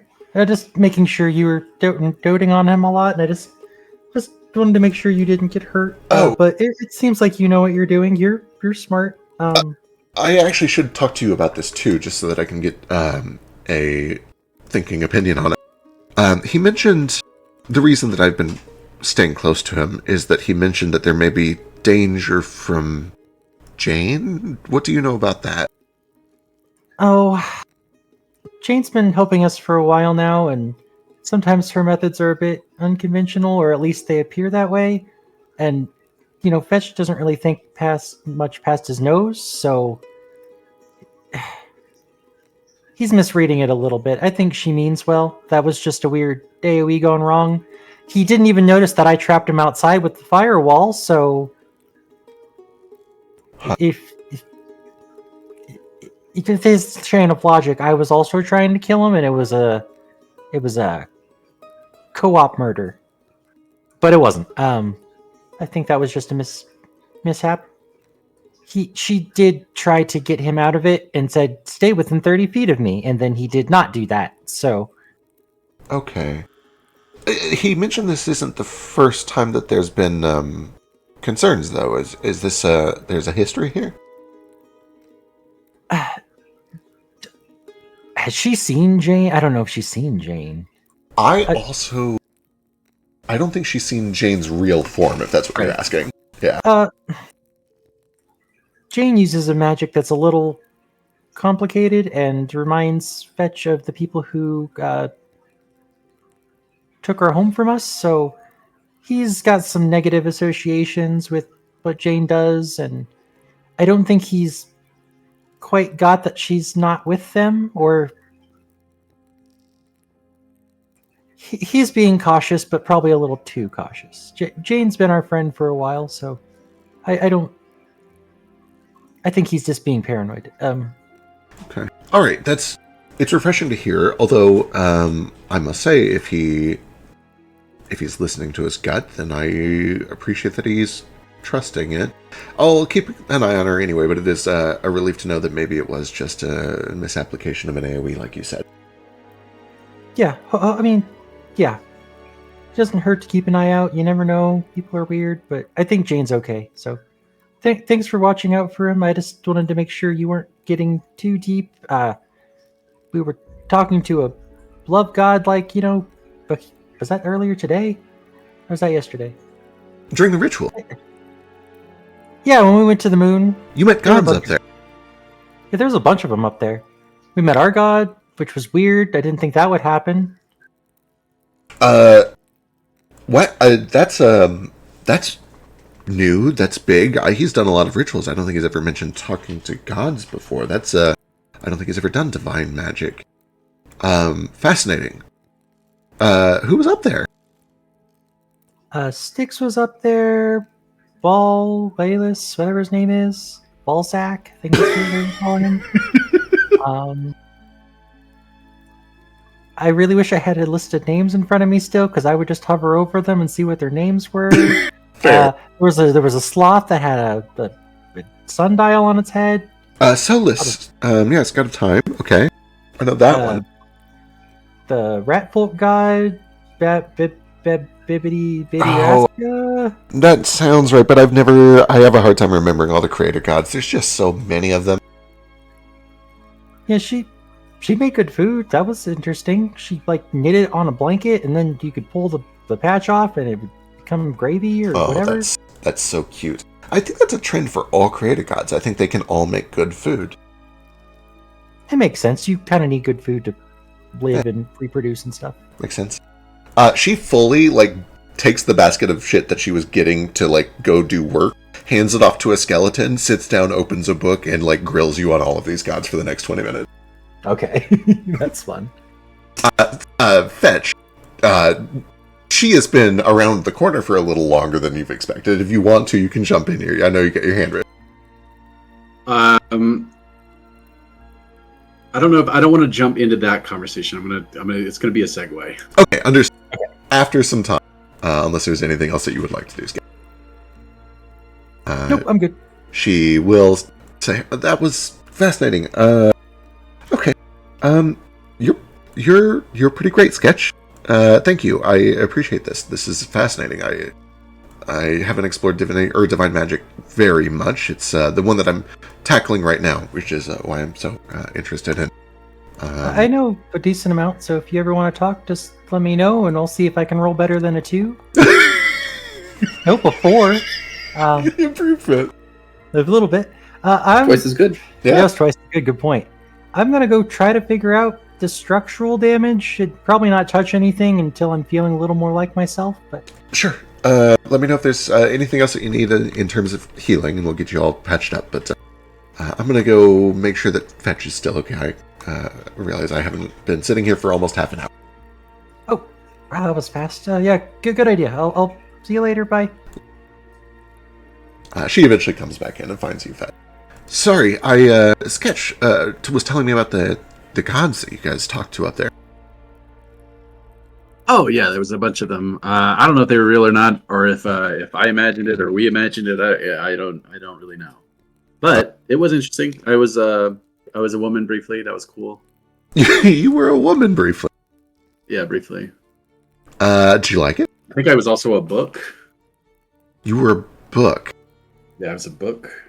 Okay. Yeah, so it was all very dreamy. I don't even know if it was if it really happened. I'm not sure. Yeah, the gods and the Feywild are both like that, which is why I kind of put off divine magic and nature magic for the end. Things get very wibbly wobbly. It's well, frankly, it's not very intellectual. It's very feels based. Not even feelings based, but like the deliberate misapplication of understanding based. Phrases like "Can I take your name?" have a different meaning. You can interpret it maliciously. Etymology has power over reality in these. So what I mean is these places don't make sense to me, and so I've put off studying them for a long time. Yeah. Well, it was fun. Korik was there. BD Raska was my favorite. That is the Ratfolk creator god, right? Yeah, I think. Amazing. What'd you do? Yeah, very small. As she would be. I feel like it's all hazy. I feel like I walked around and there was like sand everywhere. There's moonstone everywhere, and we got moonstone dust everywhere. It was kind of itchy. Yeah, itchy. Weird. I wonder if it's allergenic. Did you bring any back? No, we weren't allowed to. Oh, I suppose that makes sense. I guess if you could just go to the moon and get moonstone, then everybody would do it. Right. You said you met your god up there. I don't think I did. Yeah? Where's that? Korik doesn't live on the moon. That's probably true. But do the gods not go there to get souls? I don't look. I'm not an expert. Neither am I. There's one thing about Korik I do know. I am Korik, and so is Sketch, and so is everyone in my clan and everyone in my family. We're all connected by blood, and we're relations. That's what Korik is. Korik lives in our bodies, not on the moon. I don't know if he was real or not. Probably was, or some manifestation.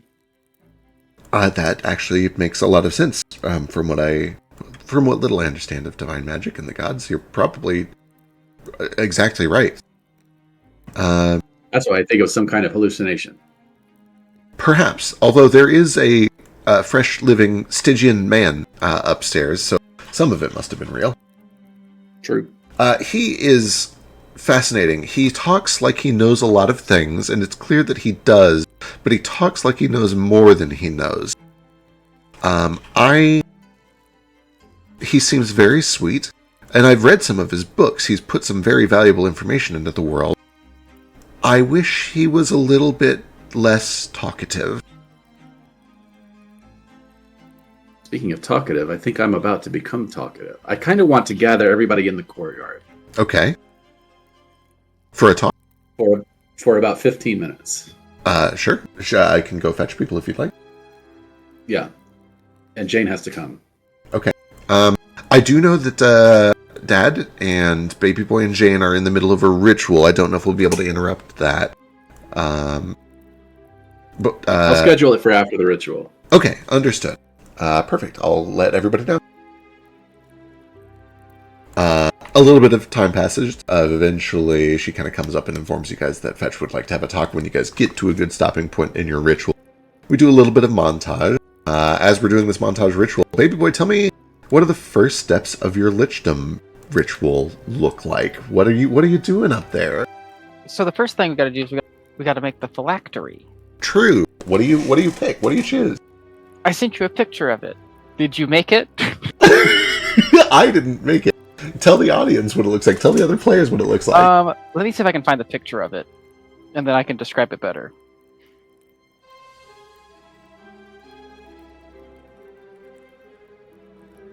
It's like, I mean, I can try to describe it. I'll let you try to describe it first if you want.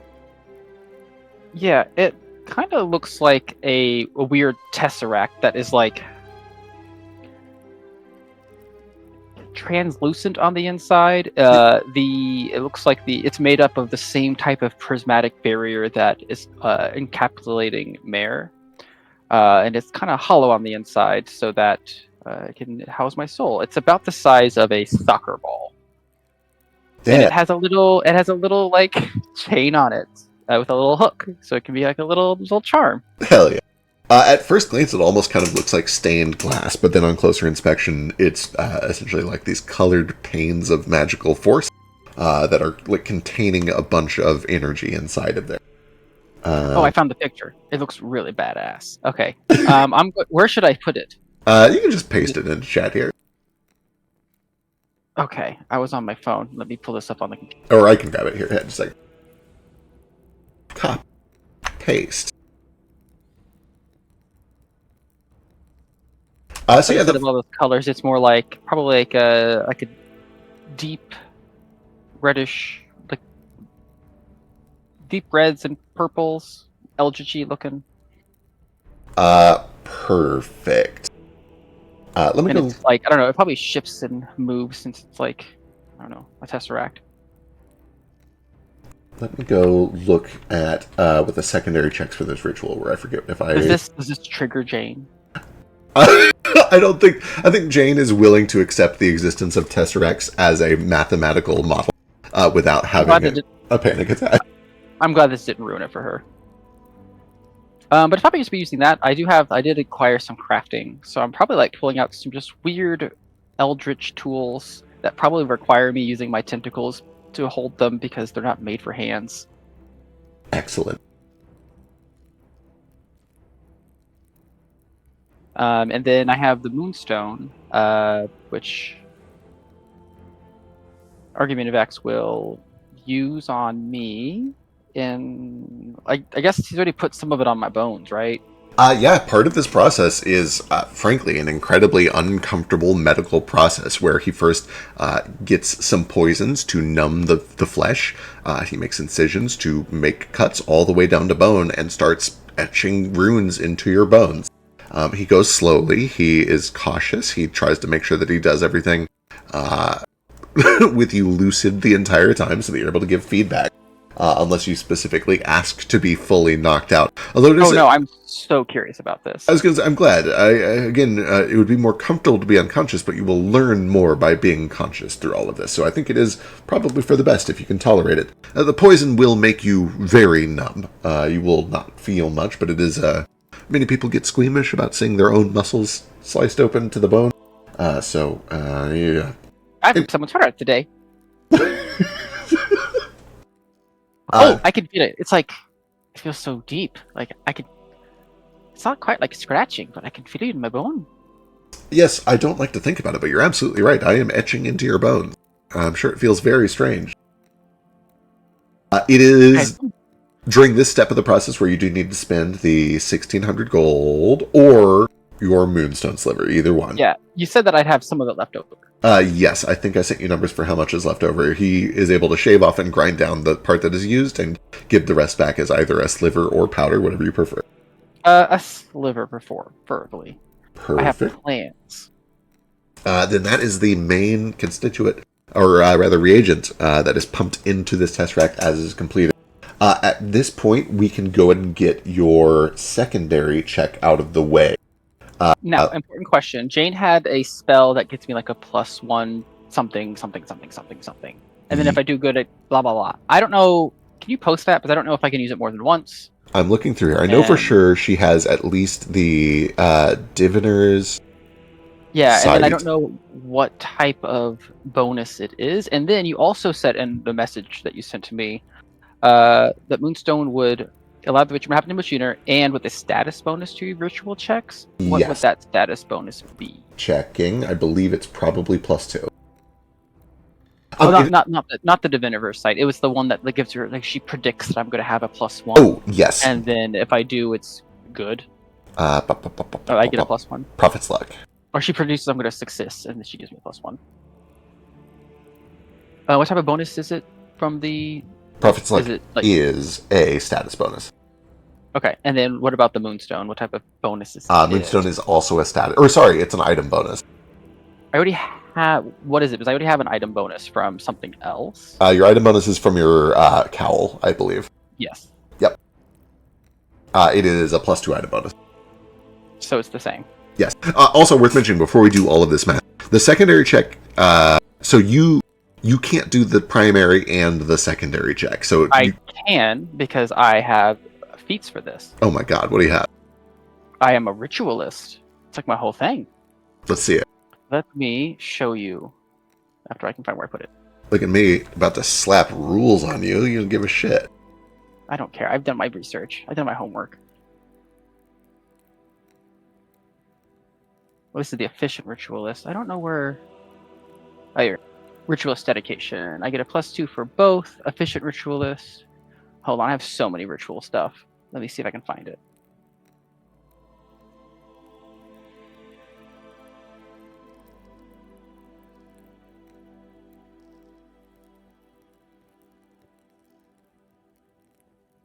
It's somewhere in all this stuff.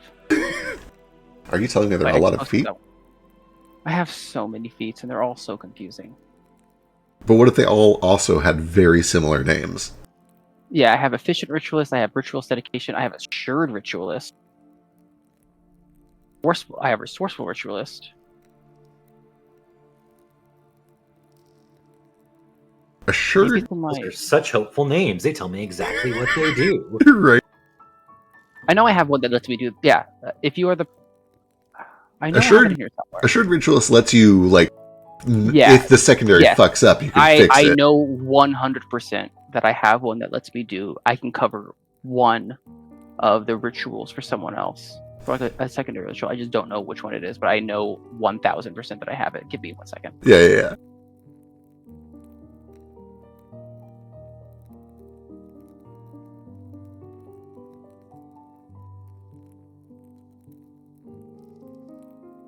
Okay, it's called Able Ritual. Where the hell is it?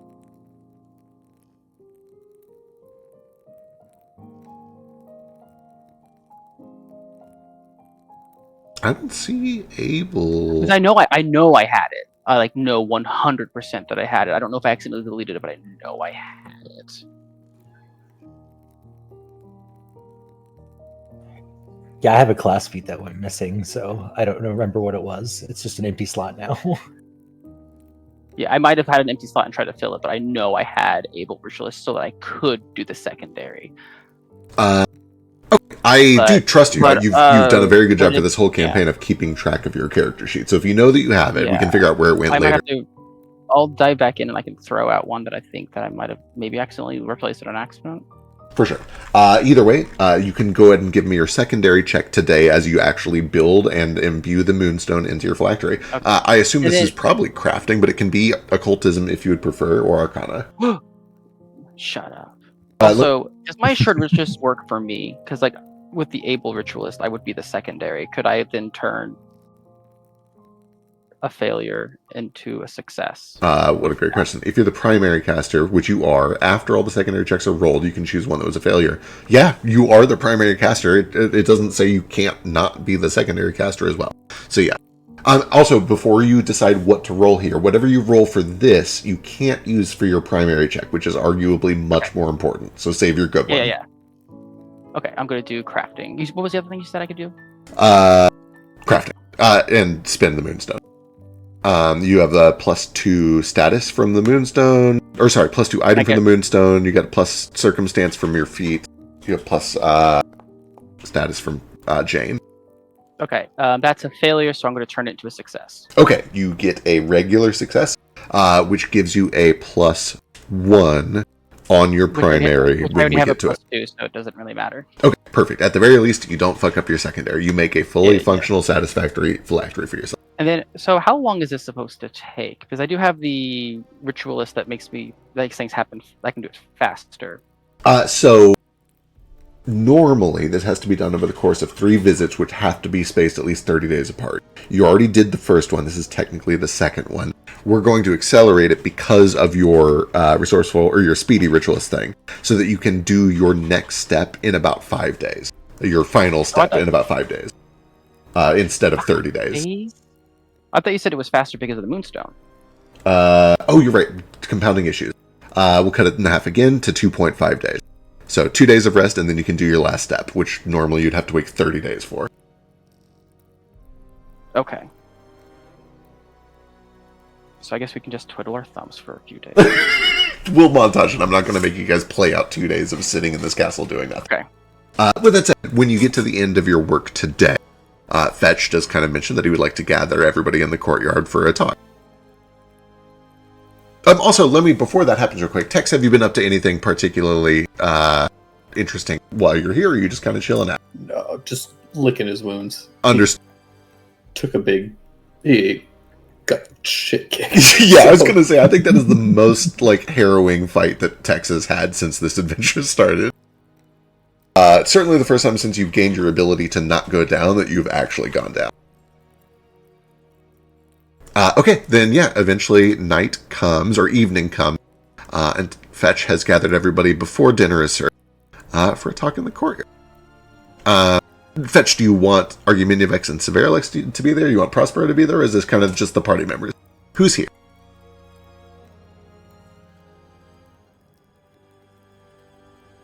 We lost him. Fetch died.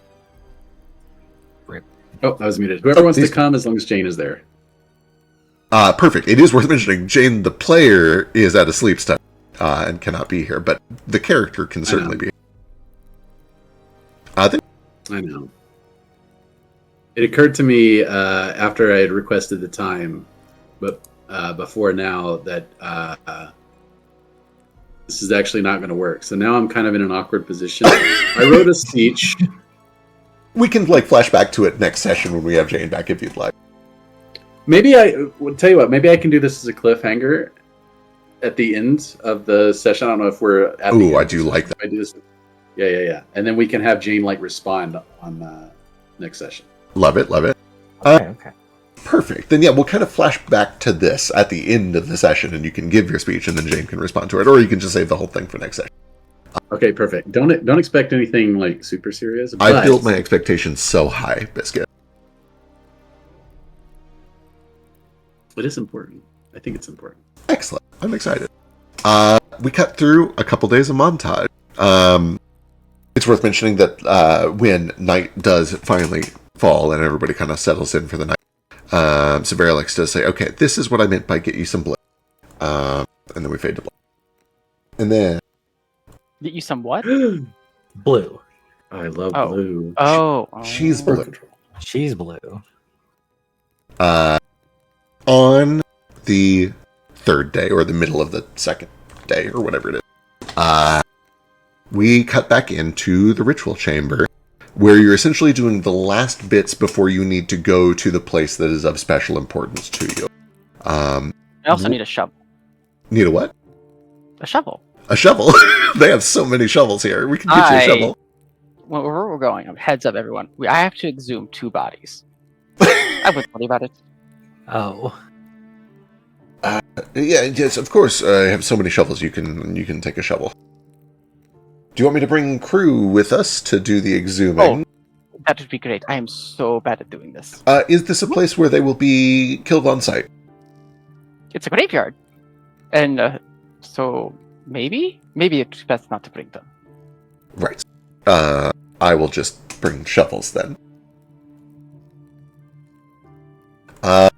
You guys settle in for essentially the last preparatory steps before you pull the trigger.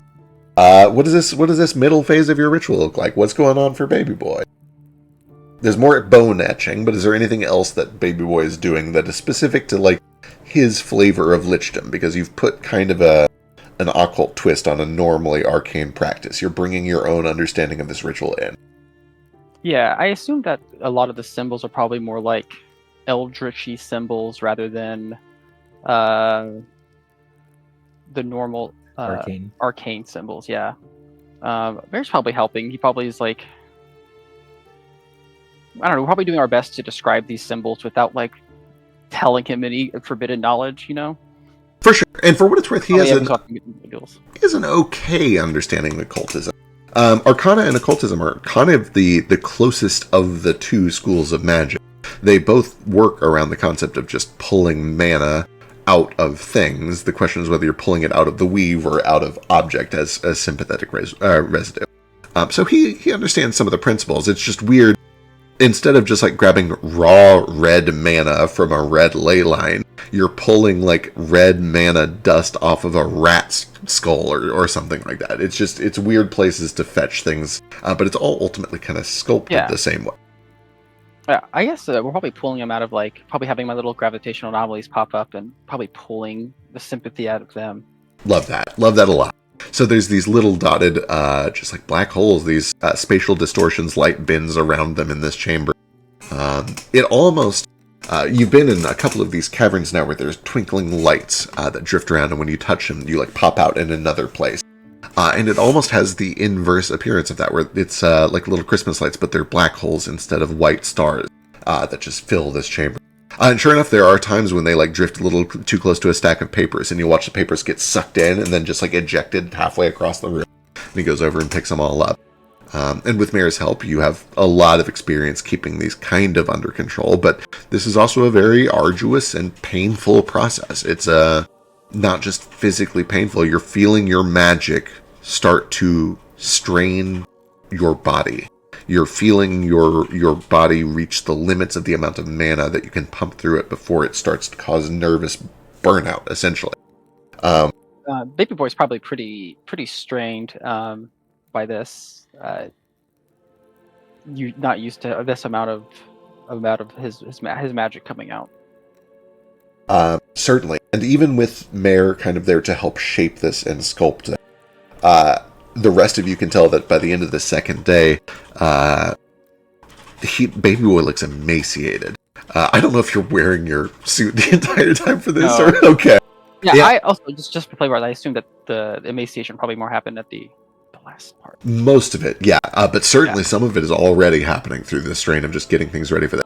On the topic of emaciation and becoming skin and Fetch, you, by the second day, are largely back to your normal self. You still, every now and then, for the next couple of weeks, will find a gray hair that has kind of refused to fall out. But by the end of the second, maybe middle of the second or third day, you look your normal age again. You have a lot of magical healing here, and you've rested well. There are no rules to make here just yet, Baby Boy, until we get to the actual last step of your ritual, but all of the preparations are complete. We do have a hand raise from Biscuit. Unless that's all. That's at the end of the... Yeah. Got it, okay. Then I will kind of leave this up to you guys as a group. We can either go embark on this final leg of Baby Boy's ritual, and then jump back and do the speech and kind of pick up from there with Jane next week. Or if you want, we can wrap here with the speech, pick up next week, and then do things in the correct chronological order. It's kind of up to you guys. Fuck chronology. Okay, excellent. Jane isn't here. Yeah. Besides, she'll be here in time. Then, assuming that there are no weird outcomes from the speech, you guys all kind of gather up at the end of this third day of work. And baby boy, you know that the last step is to go to the place and do the last bit of the ritual. What do you tell him? What do you say?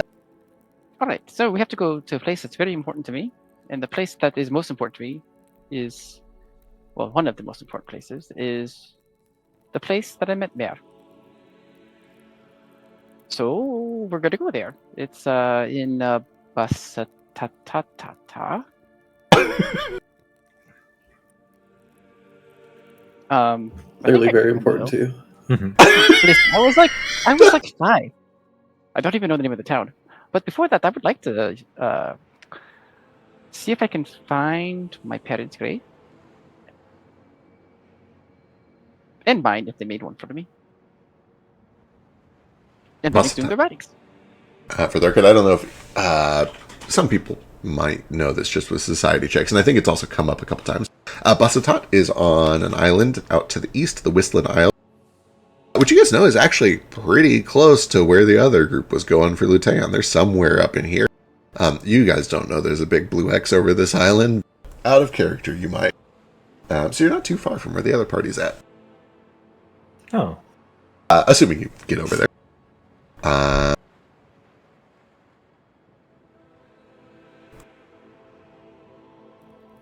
We're back. So yeah, Hop over there, and then beam bam boom, I die, and then I guess I'll come, have my phylactery back here so that I'll reform, and who knows how long that'll take. Anywhere from 1 to 12 days.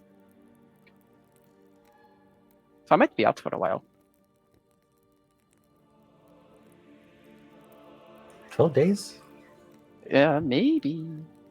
Hopefully not. That's a long time to not know if it worked or not. Well, I'm pretty sure you'll see my soul inside the thingy. But that doesn't mean that it worked, right? I don't know. Okay. Argumentative Ecstasy. So, I do have the teleport spell, if you would like, unless you had another way that you plan to get over there. It is worth mentioning, if I use the teleport spell to go there, I will not be able to cast high-level magic because I'll need to reserve one to get back in time. I am unable to travel us that far, just so. So that would be very nice. Oh, also, I'm gonna, hold on, I should mark myself as having a rest. Yeah, you guys have had 2 days of rest. Also double checking, I don't know if his teleport is high enough to do that. We might have to figure out how you guys are actually getting there. I assumed he was just gonna fly us. That is like 1,000 miles. Let me see. I thought dragons were super fast. Actually, I could just cast the. I could get us there pretty quickly. I could just cast the. What's that spell called? I can cast the umbral Your journey, shadow and he can just fly us. Oh, And we can fly get there in, with like- that. Yeah. It's like flying through the nether instead of overworld. Flying Oh, through the the astral. nether. Wow. The ethereal. 1,000 divided by 8 is less than 1,000. It's about 125. Each hour we travel, how much we would travel in 3 days. So actually, it's going to be 24. However far you could travel in 24 days. Jesus Christ. Wow. Okay, yeah, this is yeah, you guys are fine. The spell is actually better than teleport in many ways. Now, importantly, I will think it's better not be able to design. catch them for them to get back. Oh, right. Oh, how far could he get with his? That's right. So is there like a way I could store a spell? We could put it into a spell scroll. It's a cult.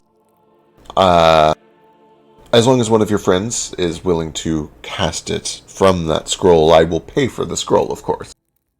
I could do it. I'm an expert in occult, like technically. So I think could Jane do is it. also. Or Jane, either one. And we have to come back here. I guess Jane can do it. You guys don't have to come back here. I must come back within 24 hours. You guys are... in fact, you're always welcome as long as it stands, but I suspect that this will not be a safe place very soon.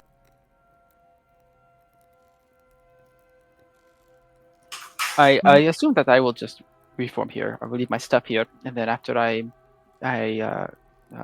it's complete, I will just find you. You'll reform wherever your phylactery is. If they take it with you, you'll reform at the phylactery. I was thinking it might be safer here, where it could be under wards until I am able to protect it myself. That is up to you. I'm happy to house it to the best of my ability. I really must stress.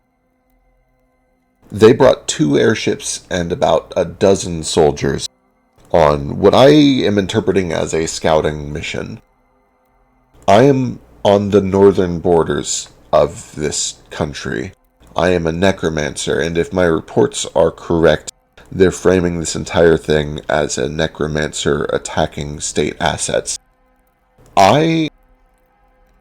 Baby boy, you've been a very good friend to me. I'm bound to this castle, and if this castle falls, I don't know if this is going to be a safe place. Kind of looks at his friends. I mean, we can protect it for a while, I'm sure. Like, All right. I guess I'll be putting a lot of trust in you, but maybe I will help keep a lookout and aid you in talking.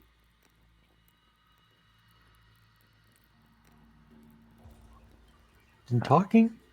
I don't know. He can't really do very much, honestly, because he's so far away. That's fair. But if you're willing to do so, I would greatly appreciate it. I know I am. I feel like Jane would be. There we go. I put my life in your hands.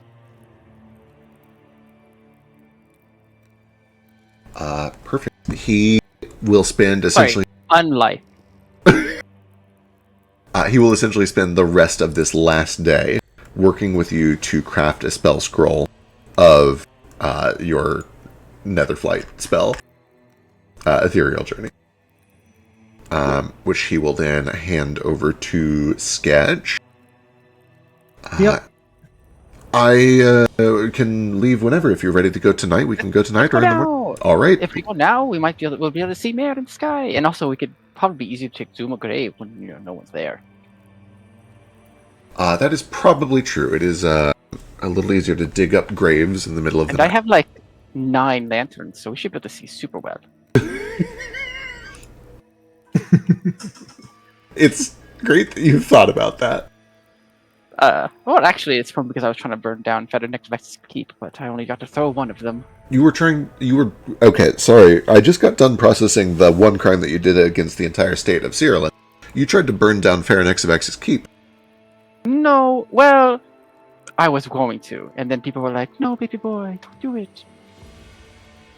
Why not? He's kind of a dick. I think it's because we were being merciful to his people, and they helped us, or something. He let a plague loose in his own town, and then was going to raise it. Yeah, I still wish I would have done it. If I would have done it, I probably also wouldn't have had my spell scroll, because I was going to write graffiti in his stone that wouldn't be easy to get out, and then I wouldn't have that unicorn. So it's actually probably for the best. Yes. And also, I still have all the lanterns. I can still do it. Well, we'll have that as kind of a post-undeath goal. Then, if you survive, you can go back and burn his castle down. Yeah, castles, by the way, usually, I mean, you'll get the interior of it. The stone will stand. Yeah. Yes. Unless you put dynamite everywhere. Yeah, that would do it. I know a Anyway, guy. if you're ready, shall we step into the ethereal? Hi. I think I can bring up to 10 willing creatures, 11 including myself. Perfect. That's I mean, there's like 5 of you in the party. Argument of X will come, of course. Severlix does say, I probably should stay behind to make sure that the castle is okay while you're gone, and so that I can send to you if there is trouble. Be safe out there, alright? Alright, have fun! Perfect. Oh, I'm so excited, guys. I do dress up in my kitsune form. Going home, Reggie boy style. Perfect. What does... We all know what we look like in this place, but what does Argumentavex look like in this? How does he see himself? Argumentavex looks pretty shockingly close to what he really is. He has a very realistic view of himself. In fact, if anything, he looks to be, and this is actually a little telling, he looks to be even more undead than he really is. His cheeks are even more sunken in. His skin looks more tattered. He clearly has a perception of himself that is even more like, oh, I am a zombie now. That is me. I am no longer who I once was. I am now this weird undead mess. So he just looks like himself, but a little bit more undead, a little more gaunt, more teeth exposed sort of thing. A little more spooky? A little more spooky. I approve. I'm very sorry that I have to interrupt Baby Boy's situation. Yes. We have to bring Prospero with us, which means he sees me for the first time. You do have to bring Prospero with you. Yeah. Throw a blanket over him, hurry! Oh, that's so true. Boy. This is And see, this would have happened if we were all puppets. But it would have been way funnier if we were puppets. I'm sorry, guys. Amazing. So, as you all slip into the ethereal, many of you look just like yourselves. Baby Boy is a bit of a surprise. Prospero himself... let me pull his token. Not that one. Your fleshy one. He looks pretty similar to his Stygian body, except you do see that in here his skin color is the original kind of olive green. He looks around and kind of like, oh, you okay? I get it. The fox, that's kind of strange. And then he glances over to Tex and sees what Tex really is. And there, I look down at myself and I just say, fuck. there is... Let me see.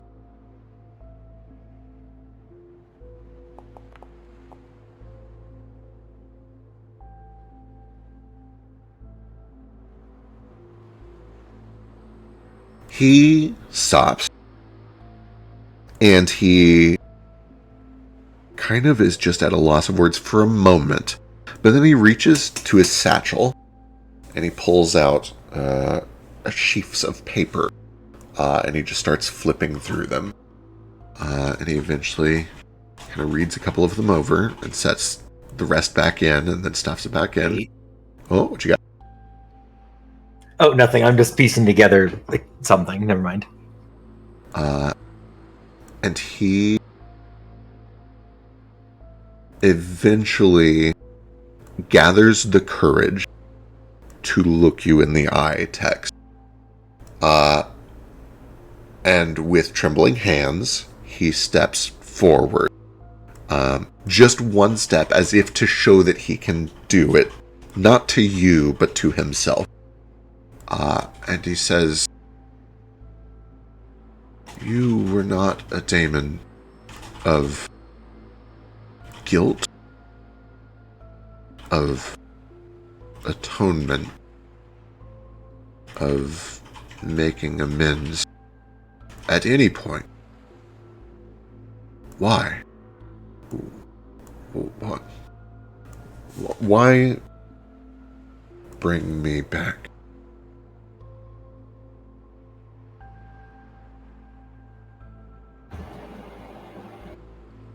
Because your son ripped me apart and took everything that I am away from me.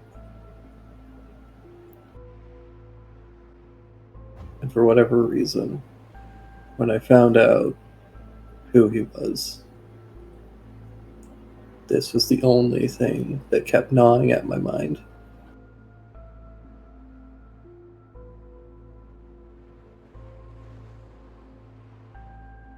He, at first, when you mention that, his eyes go wide and he steps back.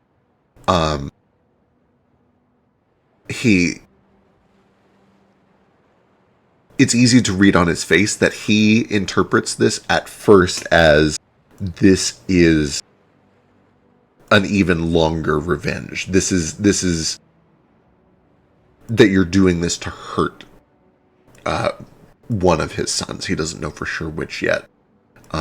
But then he gets a read on you, and he looks you in your mini eyes, or at least in the. I have two. You just got the two. I forgot you don't have the 6-eye demon or Damon thing going on. He looks in the eyes, gnawing at you. What do you mean? Are you going to hurt them?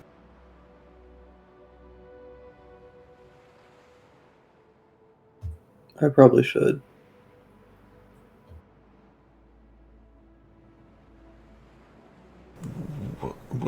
I'm. Which of them? Which of my boys? What did they do to you? I guess technically it was both of them, but mostly Edel. What did Edel do? What I said tore me apart. Put me into these, and I'll pull out one of the totems, the broken bit that I have.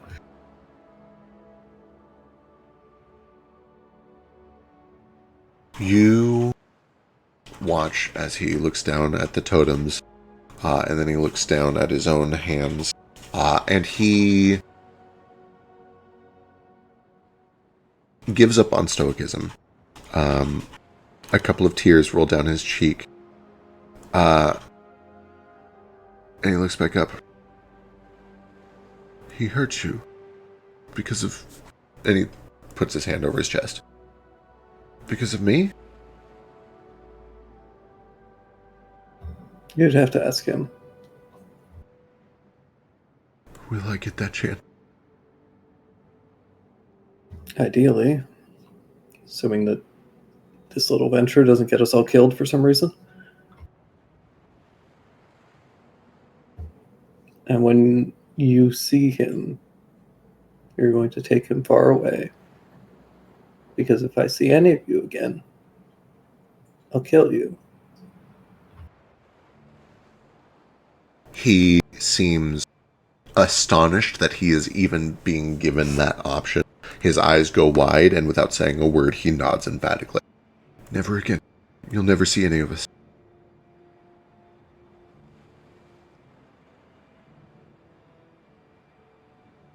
I only ever sought to understand. I didn't mean to intrude, and I thought that I raised him to not go seeking revenge. You're being very merciful. Thank you.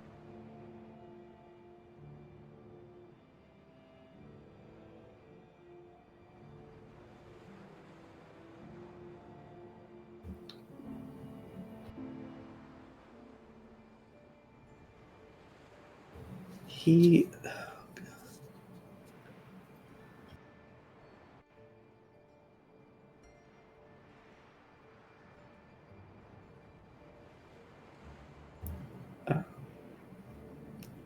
Don't let him get hurt again.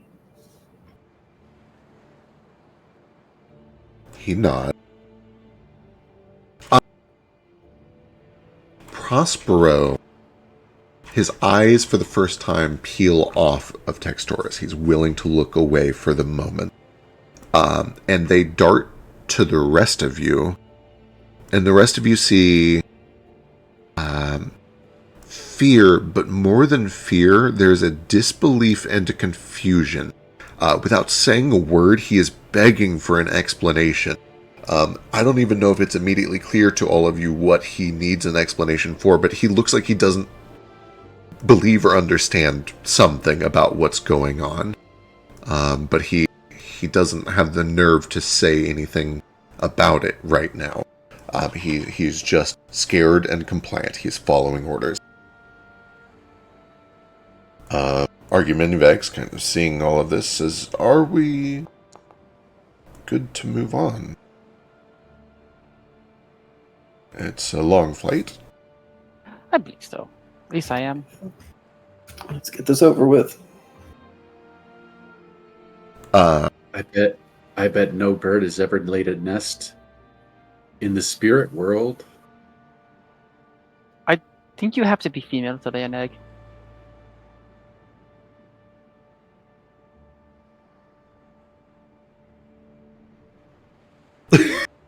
Argumentics does kind of stoop down so that you guys can climb on. Yeah. Fetch and Sketch, as Baby Boy and Tex go over. You do kind of hear Prospero just mutter to himself, This is not the monster that slew me. What did he do?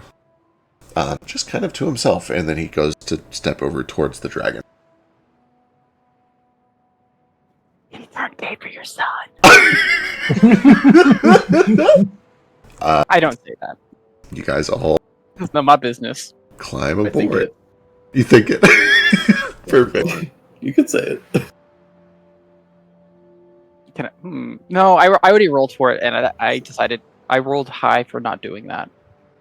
Here, so, and I decided before You I rolled rolled high, time, which makes you a coward. I rolled high because I don't have time for this. I have to Roll it examine the again. bodies. Roll it again until you get it low. We're going to be on this flight for at least 30 minutes. Yeah. It is at That's least a gonna be 30-minute flight. We're Yeah, not even but, going to like, get to you're the like in-flight my- beverages, and someone's going But to kill. Tex is my bro. I'm not going to out him like that. Well, here, think about it. If 30 minutes, how many rounds is that? How many will saves are you gonna have to pay? You're gonna fail eventually. You may as well go ahead. Eventually, he's just going Right. to break. Yeah. Okay, how many will saves is in 30 minutes? Every 6 seconds? Technically, so because it's an exploration activity, it'd be once every 10 I minutes. failed. I failed. I have to say something now. Yep, there you go. I'll say it in... Hold on, I know many languages. Ramasek. I'll just be like, he's gay Damn for it. your son. I don't know if he speaks Ramasek. Nobody responds except Argumentivex, who just kind of says, "Don't speak that." Sorry, you really need to be careful who you're using that tongue around. That's you. Oh, was it defensive? Did I offend your culture? I'm so sorry. Jane has made this clear so many times on the mission that This mission? on this mission. Yeah. Nobody but dragons is allowed to speak Ramasek. Even the good, friendly, polite dragons don't like it when other people then speak if Jane would've- Ramasek. If Jane would have said that, I would have done it. It's been months for me. Yeah, understandable. Days for Big Boy. Yeah. And I won't do that. I'll just say it in Basali Lili. Basali. Basali. Perfect. Sure, let's go Wow, see if it's Prospero knows Basali. Pronounced balsamic. Do you know balsamic vinegar? Prospero. I speak a little bit of balsamic, yeah. He's not going to know any of the elemental things. Sweetings? He doesn't look like a Sweetings guy. So all of a sudden, my Scottish accent gets even thicker and impossible to understand as I speak Basali. He doesn't seem to understand Basali. That's fine. That was my one shot. Fair. Okay.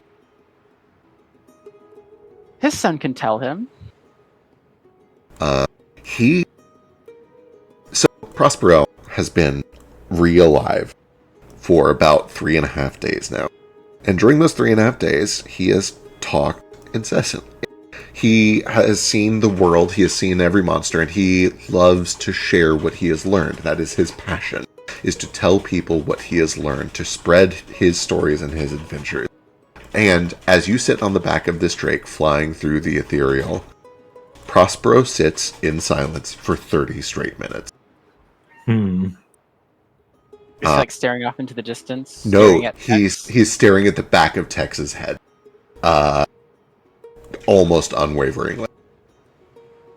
There are a couple of points as he passes by major milestones where he's like, "Oh, I've been there once," and then he doesn't even say it aloud. He's just like, you can tell he recognizes a place and he's seeing it from a new perspective for the first time. But he's pretty locked. And eventually, after about 30 minutes of flight, We did it. When we pass over the Twin Lakes, Tex will look to Prospero and say, "What do you know about that place?" the Twin Mere Lakes. There's a great spirit that lives there, of some sort. I believe that it's a spirit of dreams. I know that it used to belong entirely to Blimadil, and then it changed hands about 200 years ago, and then it changed back. I have heard stories that if you go there and take a sleep with your feet dangled into the water, you will be either given tremendous fortune or tremendous misfortune, and you won't know until it's done. So many desperate go and gamble on it. I was not able to entreat the spirit. The spirit would not meet with me. I woke up having soiled myself. That's the only thing that happened. I did stick my feet in the water. Seems like misfortune to me. That's kind of how I interpreted it. It just wasn't that great.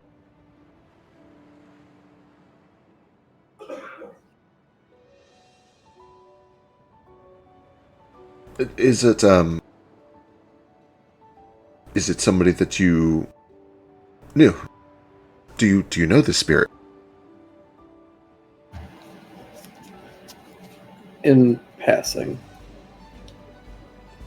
Fascinating. Cyrillin has a stake in that location at the moment, and I'd like to go deal with them. I see. I understand. Yes, that makes a lot of sense. That is in line with your nature. Yes, that makes a lot of sense. That almost seems to snap him back again, because now, like, he's like, okay, yeah, that is the Damon that I know. What's going on? You can just see that with every new word that comes out of Tex's mouth, he gets more and more confused. He's not sure what to make of any of this yet. But that little conversation does at least kind of take some of the edge off. He's a little... Every now and then he'll point out, like, oh, I've been to that mountain. It's very pretty. I've never been this far over the sea before. Have you ever been to Basali? Oh, what a great question. Let's find.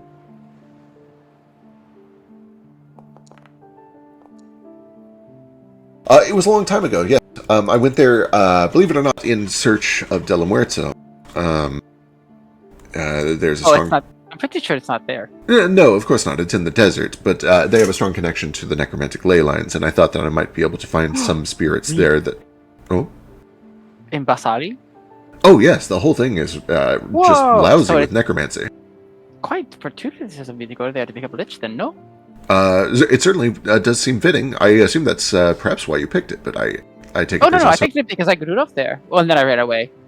Oh, yes. Well, actually, if you look, it's quite convenient. In here, in the ethereal... 300 years ago. You're 300 years old? No. Okay. I have been thrust through time. He loses his train of thought. You were thrust through. You were thrust through time, like no. The plane that I live in is just time moves a lot slower there. Oh, Feywild. No, nowhere. Nowhere. That sounds Fey, because it sounds made up. Well, my master is not Fey. Okay. Tell me everything about nowhere. He has 5. Oh, it's really big, and some places are upside down. The gravity is really weird. There's giant bushes. There's these things that eat books. There's lots of books that I protect them from eating. This is a physical place. Your body can go there. As I said, I've lived there for most of my life. Fascinating. He sits there and grills you on nowhere for the remaining 15 minutes of this flight. I will tell him vague things. I'd like to roll to eavesdrop. Yeah, absolutely. I'm not being quiet. You're all sitting on the back of this dragon, presumably, like, literally grabbing scales next to each other. So there I was, and I found a cave, and in that cave there was a door, and I went to that door, and then I found this giant castle.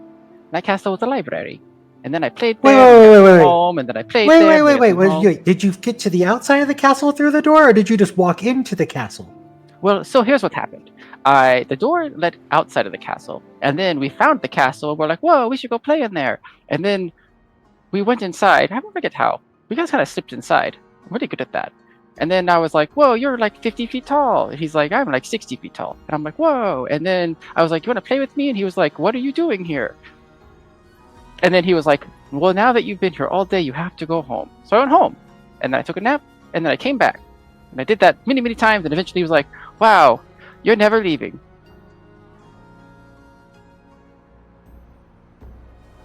Interesting. Okay. So you would go for like 5 hours, but it'd be like 5 minutes. Well, not that I think about it. I spent all day there, and I'm not sure how long I was gone. My parents never said anything. But I guess from the librarian's perspective, he probably was like, poof, he's gone, and then turned around and poof, I was there. Because for me, time is different. Out here. Huh. Okay. And then he was like, wow, baby boy, you're so cute. You should stay here forever. Here's some toys. Eventually, as you guys are approaching, or unless you had more eavesdropping schedule, I want to cut that conversation off if you were chasing Oh something. no, we're okay. We're good. Okay. It's like finding a stray cat. Yeah, it's like Yeah. a stray cat a stray cat breaks into your house, and it just keeps breaking into your house. Eventually, you're like, you live here. It's like, you live here. I'll get you a litter box. Fine. That really is kind of the vibe that you get when you listen to this story of how Baby Boy met his master. It really does kind of come across like he's just a stray that wandered into the house and stayed there. He has in character called you guys strays before. Yeah. Wow, that's rude. But that's the wrong voice. Also, yeah, How's that's it, man? rude. Hi. He slipped out a little bit. Sorry. As you guys are, as you're approaching, he does point out, see this big trail of purple. Because this is the ethereal plane, it's where ghosts are pulled into. It is the ley line that you can see most clearly. And he pulls out a little map, and he's like, yes, this, if you go south there, that's the illusion line, and then north is enchant. And he does kind of just like shows you a quick little map of the ley line. Most people think of the desert for necromancy, because of course that is where the dead rise from the sand. But the Bazatat is fully in the center illusion. of the, well, no. Oh. Well, it does have some illusion in it as well. Mirage is mostly to the south. But the necromancy ley line, it cuts straight through Bazatat. It's at the heart of the ley line. It's one of the best places to do necromancy. It looks like Themador is in the middle of everything, no? Kind of. Eden, of course, Mount Avalon is where all of the magic is gathered and ejected, so it gets all of the ley line. Oh, is that where the tyrant used to live? Echo Yes. Tyrant? Well, it's where all the dragons used to live. They were ejected by Amanabembwe when she uplifted the humans during the Age of Chaos. Like humans specifically, or just like humanoids? Well, humans first, and then other humanoids. Manabembwe was the first of the non-dragon gods to be ascended. She uplifted primates into humans, and then taught other animals how to uplift. Yeah. Interesting. Anyway, we're here. And as you guys kind of arrive at this little fake, like crayon-drawn outline of a city labeled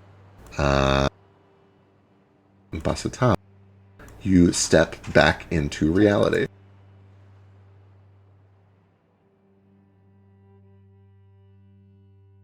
And find yourself at a modest, kind of middle-sized little seaside fishing community with meager stone walls. Wow. It looks very old. It looks to be an old city, at least a couple hundred years.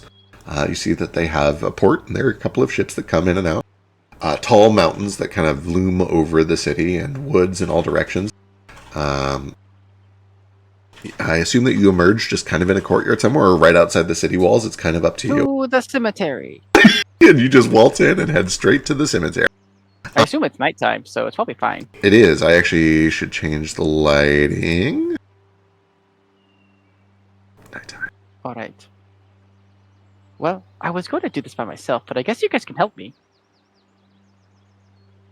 You I head mean, in. we are here, yeah. So we're looking for a grave that's about 300 years old. And this may shock you, but my real name is not Baby Boy. Bum bum bum. What? Well, it is. It's my real name. Wait, but so it's you've not been lying to us the whole time? Well, it is my real name, but it's just not the name that my parents gave me. But how many times have you said I'm baby boy? I am Baby Boy. Are you saying that when someone gets married and changes their last name, that's not their Oh name? my god, that's a pet name, but literally. Okay. Oh, yes, I'm his baby boy. Yeah. Huh. Did you not pick that up? No. Honestly, I just put it together now and I feel kind of stupid about it, but huh. All right. So Okay. So what is your real name then? What are we looking? Wait. You're not. We can't find your body. We wouldn't look for your name. well, they probably made a grave for me. Oh, maybe they didn't because they were like, "Oh, I'm so glad he's gone." Yeah, I don't didn't know your why my parents parents hate would you? have. Oh, probably. Probably would have. My last name is Henson, so they probably have the same last name. If you died, they probably would have just flushed you down the toilet like a fish. Oh, probably. But I didn't die. I ran away. Jesus. What's a toilet? So we're looking for the last name Henson about 300 years ago. And then, I'm gonna be honest, I'm not sure what their first name is. I just called them Mom and Dad. Because I was 5. Not daddy boy and mommy boy? No. Alright, let's start searching. And I'll grab my lantern out. I'll go to what looks like 300 years old and I'm gonna see if I can find their grave, and possibly mine. If they loved me enough. Okay. It is 12:05, and we do need to make sure that we jump back and get Biscuit. I can also save this for later. I do want to get the ritual done if possible. Well, I mean, we're already 6 over. I don't think we're getting the whole end of the necromantic ritual finished up tonight. I think what I'm saying is I think this is probably a good place to pick up next time. I know, I'm so sorry, but we're definitely not getting through the entire last step of the ritual. Beck, you said maybe. You're right, I did Well- say maybe. Correct. Yeah. Translation, he didn't predict you would do this, and he hasn't prepared for it. No, that's actually not. Oh man, I did tell him I he's was trying to reverse psychology for me, and he almost got me. I was about to show 3 maps, but you will not fool me so easily, young man. No map. We will pick up. So, Biscuit, do you want to go ahead and do the? Would you like to have your talk now, or do you want to save it for when Jane is here? Either way is totally fine. I've been thinking about this. I think maybe doing it as the cliffhanger is better because that gives Jane a week to prepare their response. I love that. Then let's head back over to the flashback from 2 days ago, as you guys Or have all month, you know how gathered this game- in the courtyard. It's a good thing Prespero doesn't know who Tex is. Yes, true.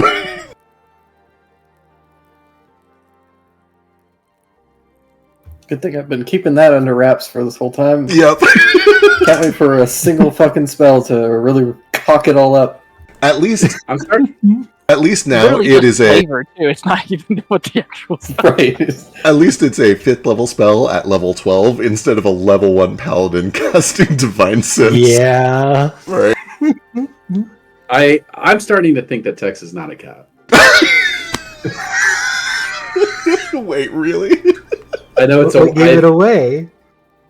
I just feel like listen, at the end of this campaign, if I'm right, clip this.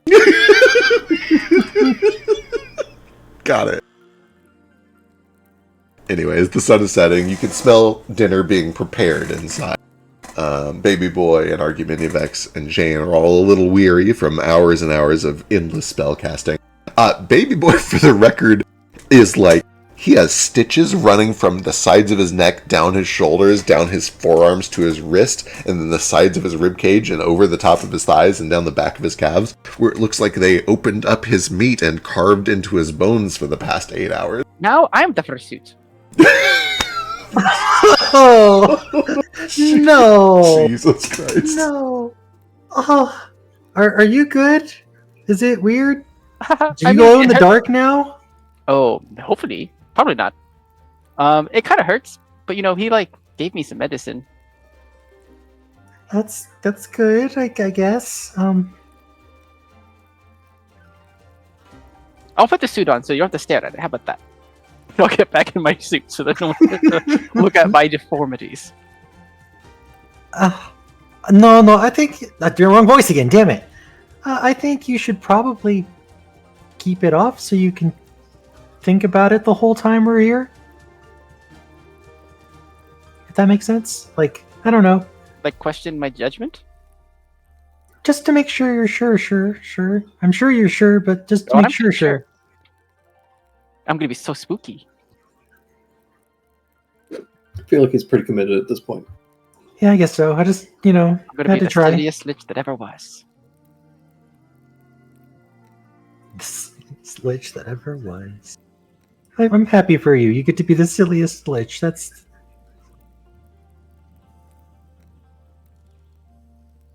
So, Fetch, what's this gathering about? Wait, where's our map? Oh, here we are. Roop, doop, doop, doop, doop. Whoop, whoop, whoop.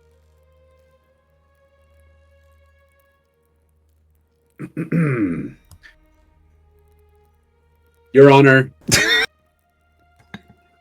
honorable members of this court,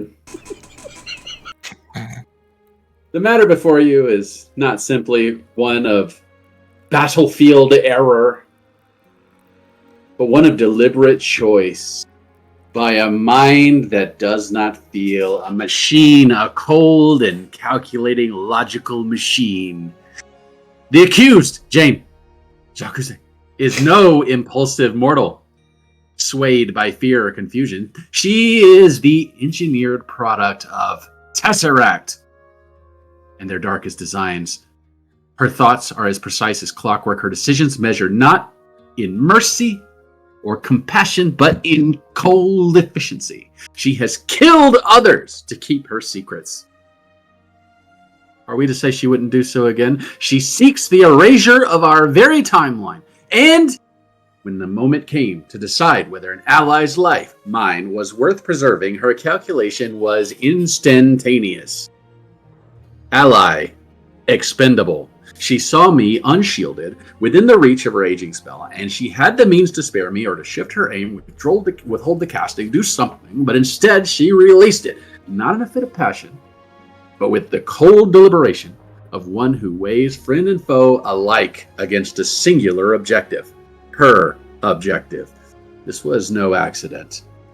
It was the inevitable outcome of allowing a heartless construct to wield power without restraint in our midst. If this court does not act, then it concedes that any one of us may be reduced to a number in her equation, a sacrifice to be tallied and discarded. I say this: make a verdict and let Tesseract know that in our halls of justice, even the most calculating machines, even their darkest designs, will find the limits of evil. Are you a fucking idiot? She told you to leave, and you decided to stand next to the expanding field. You decided to stay in the field and just attack the person instead of leaving. I wrote this We whole did kind of scene. coordinate that with... It was a great speech. I wanted to do another court scene. She has to defend herself. Oh, it's okay. Order in the court. If you want to do another court scene, then get a good court case. Parallax, for the record, does clap. Those were bigger words than I've ever heard you say before. I know, quite impressive. It's the hat. It's the wig. Is it enchanted? No. Oh, it's like wearing panties under your office clothes. It's like gives you. So I have a question for Biscuit. Did you write this speech? When did you write the speech? Did you write it as you were standing in the field and you thought, I'm going to stand here and write a speech? Go down. When Jane rolled the first volley of damage against me, I started writing the speech. Yeah.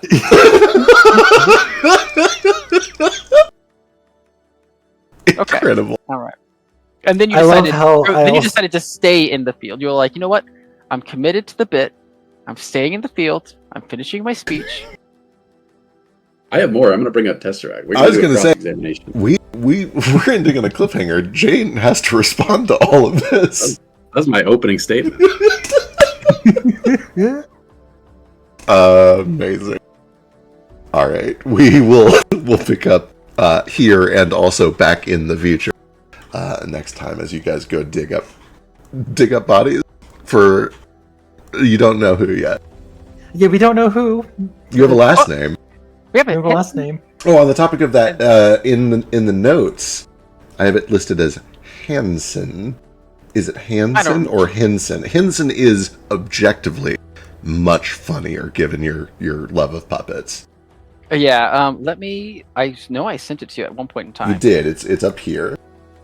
I'll there you go. Hansen. I can't. Yeah, I forget it. It's I- Hansen. Okay, Can we So just change it to Henson? we can change it to Henson if you want. I just want to make sure I get it right. Yeah, Wait, what did you think I said it was? Henson, like Jim Henson, like the Muppet. Oh, is that his name? Yeah, Jim. Honestly, Wait, hang on. missed opportunity. I just didn't understand the joke. I was like, it doesn't even sound like hand. Oh, you thought it. Oh, you thought Okay, hand I puppet. get Yeah, it. yeah. I get it. No, Jim Henson is the Muppets guy. That feels like a Right, wild doesn't- thing to not know. If I remember, I convinced Lush to do the puppet thing as a bit He did, after he made did. Baby Fly. So He was like- this was not planned Yeah, out. he was like, "How funny would we get puppets?" And I'm like, "That sounds like the most insane thing ever. Let's do it." I mean, I don't really care. I'm not gonna use that name. My name's Baby Boy. That's fair. Good point.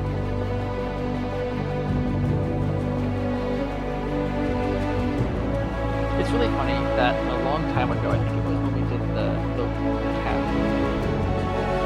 And it was Here. oh my god! And I think it's Campbell Red.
Eastward of Eden, where the clouds meet the dirt, we left our poor mother and seeded the earth. Gates they were shuttered, the latches were locked. Oh, eastward of Eden, where men become gods.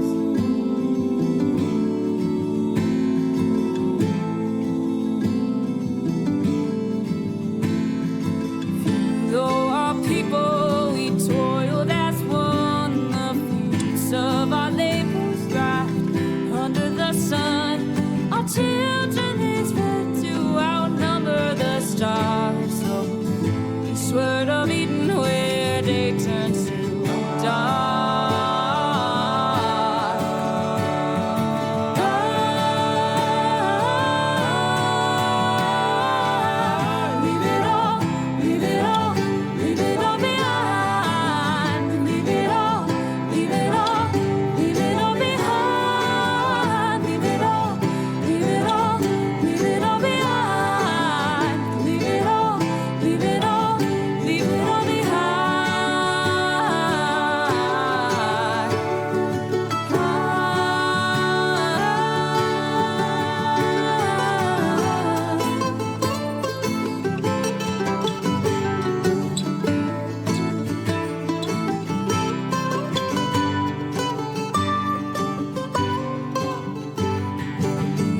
with fire and flood, and fed our own egos with our brother's blood.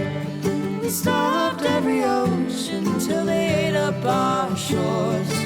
Eastward of Eden, where we always want more. Our towers, they rose up and set with the sun. Our servants, they burned us with fiery tongue. We run our wings of metal, surprised when we fell. Eastward of Eden, where heaven's a hell.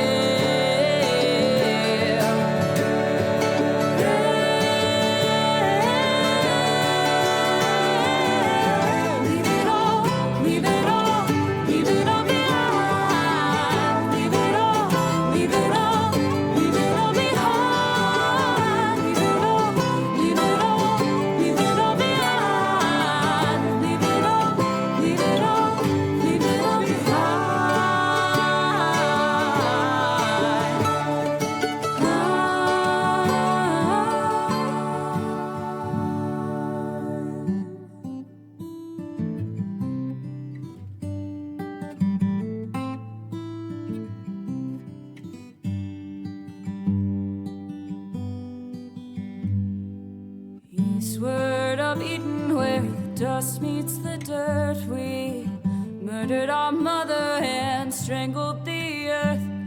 Forgive us, oh mama, whose face we forgot. Oh, eastward of Eden, where men become gods.